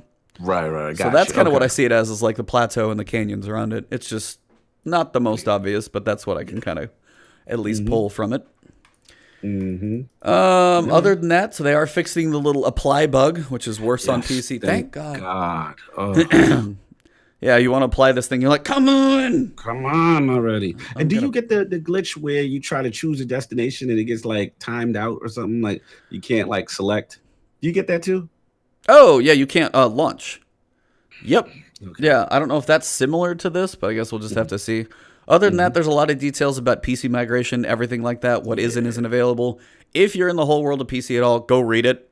Go Because read I'm not it. going to break it down right now, but they just talk about Steam. One thing Hmm. about this, though, on Twitter, they have heard a whole lot of people up in Hmm. arms asking for pre-download, and they said they are looking into that. So that is a big one, because otherwise you're going to have October 1st at Oosh, noon bro, smashing Destiny servers with new light and everybody bro. want like, no, that'd be awful. You'd be like Steam ain't gonna be ready. PS4 players would be like, Yeah. they're like, we just got a copy. Our server's still up at least though. Hmm. So no, that Yeah. pre-download that's got to get set up. I'm That's gotta surprised that get. hasn't been a thing, but they are, Hmm. at least they mentioned it. I saw it on Twitter, so it's out there. I just I don't care if it's a day one little baby patch, but we Hmm. can't be downloading like whatever it is on top, because we're probably going to have to re-download the whole game, because it's Hmm. going to be like the Steam download, whatever works with that.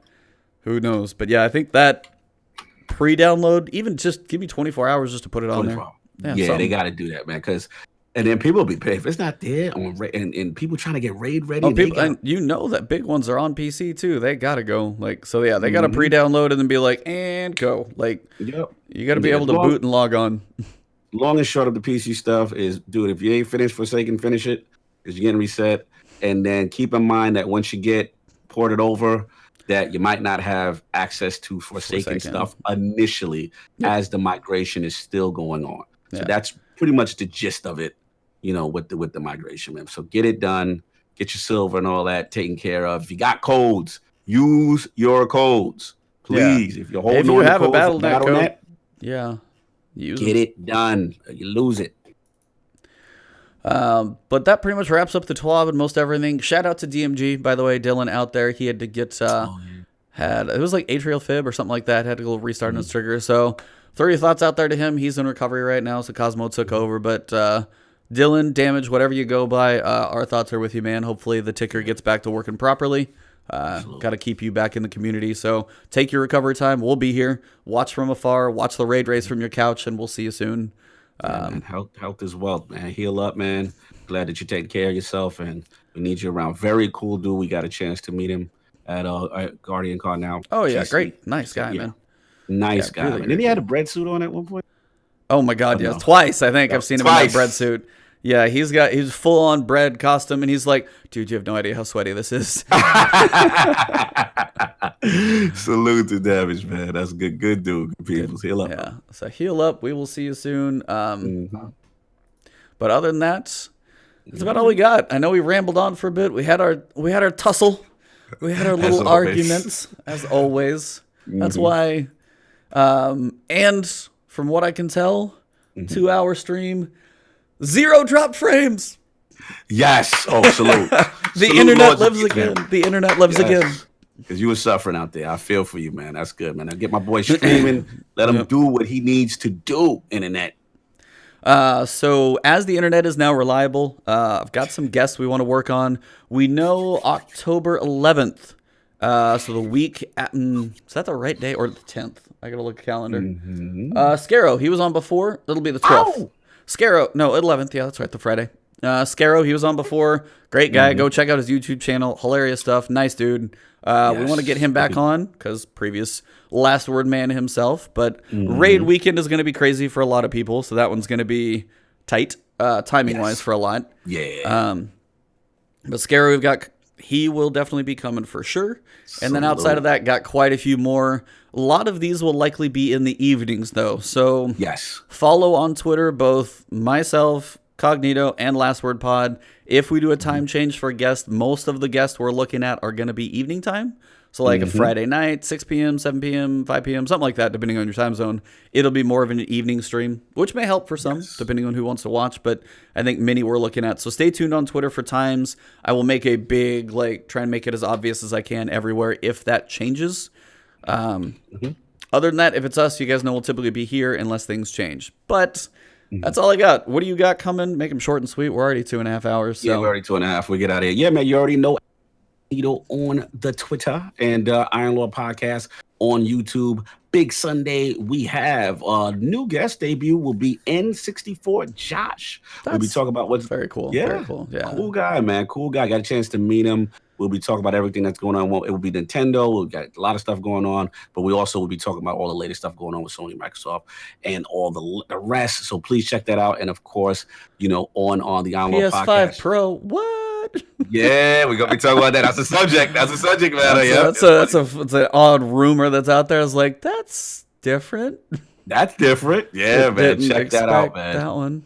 Yeah, so please check us out. We have that, and we also have, like I said, on Iron Law Podcast channel. Please check out King of the Statues if you're into Marvel statues, all that good stuff.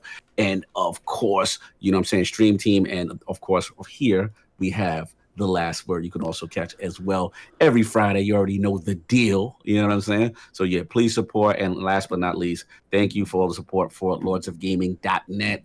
The articles that we put up, the team we're trying to construct. Oh, I gotta plug. Please, if you like lore, even if you don't like my articles, forget my articles. If you like lore, check out my boy Josh Redden, who we had on Last Word Podcast at one point. This guy has some tremendous, it's called the Shadowkeep Primer series. He's got some tremendous lore to get you ready for Shadowkeep for each race. He's breaking it all down. It's a series. Check it out, man. It's really great stuff. It's legit. If you can. Definitely, guys. Check that one out. Oh, he likes it. I'm good now. Okay.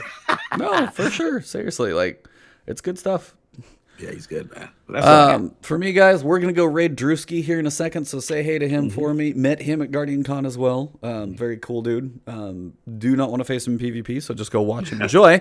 But for me, it's Ebontis everywhere. My internet is back, so I will be trying to stream more since it seems reliable. Cross your fingers it holds. I'm just glad it happened now as opposed to a week and a half from now. So timing works, I guess. Yeah, Ebontis everywhere, Twitch, Twitter, and YouTube. Subscribe, like, follow, all the good things. And for this week, it is episode 74. We are wrapping this thing up. So thank you guys. September 20th. We are done. Enjoy your weekend, your grind. And it has been The Last Word. The Last Word.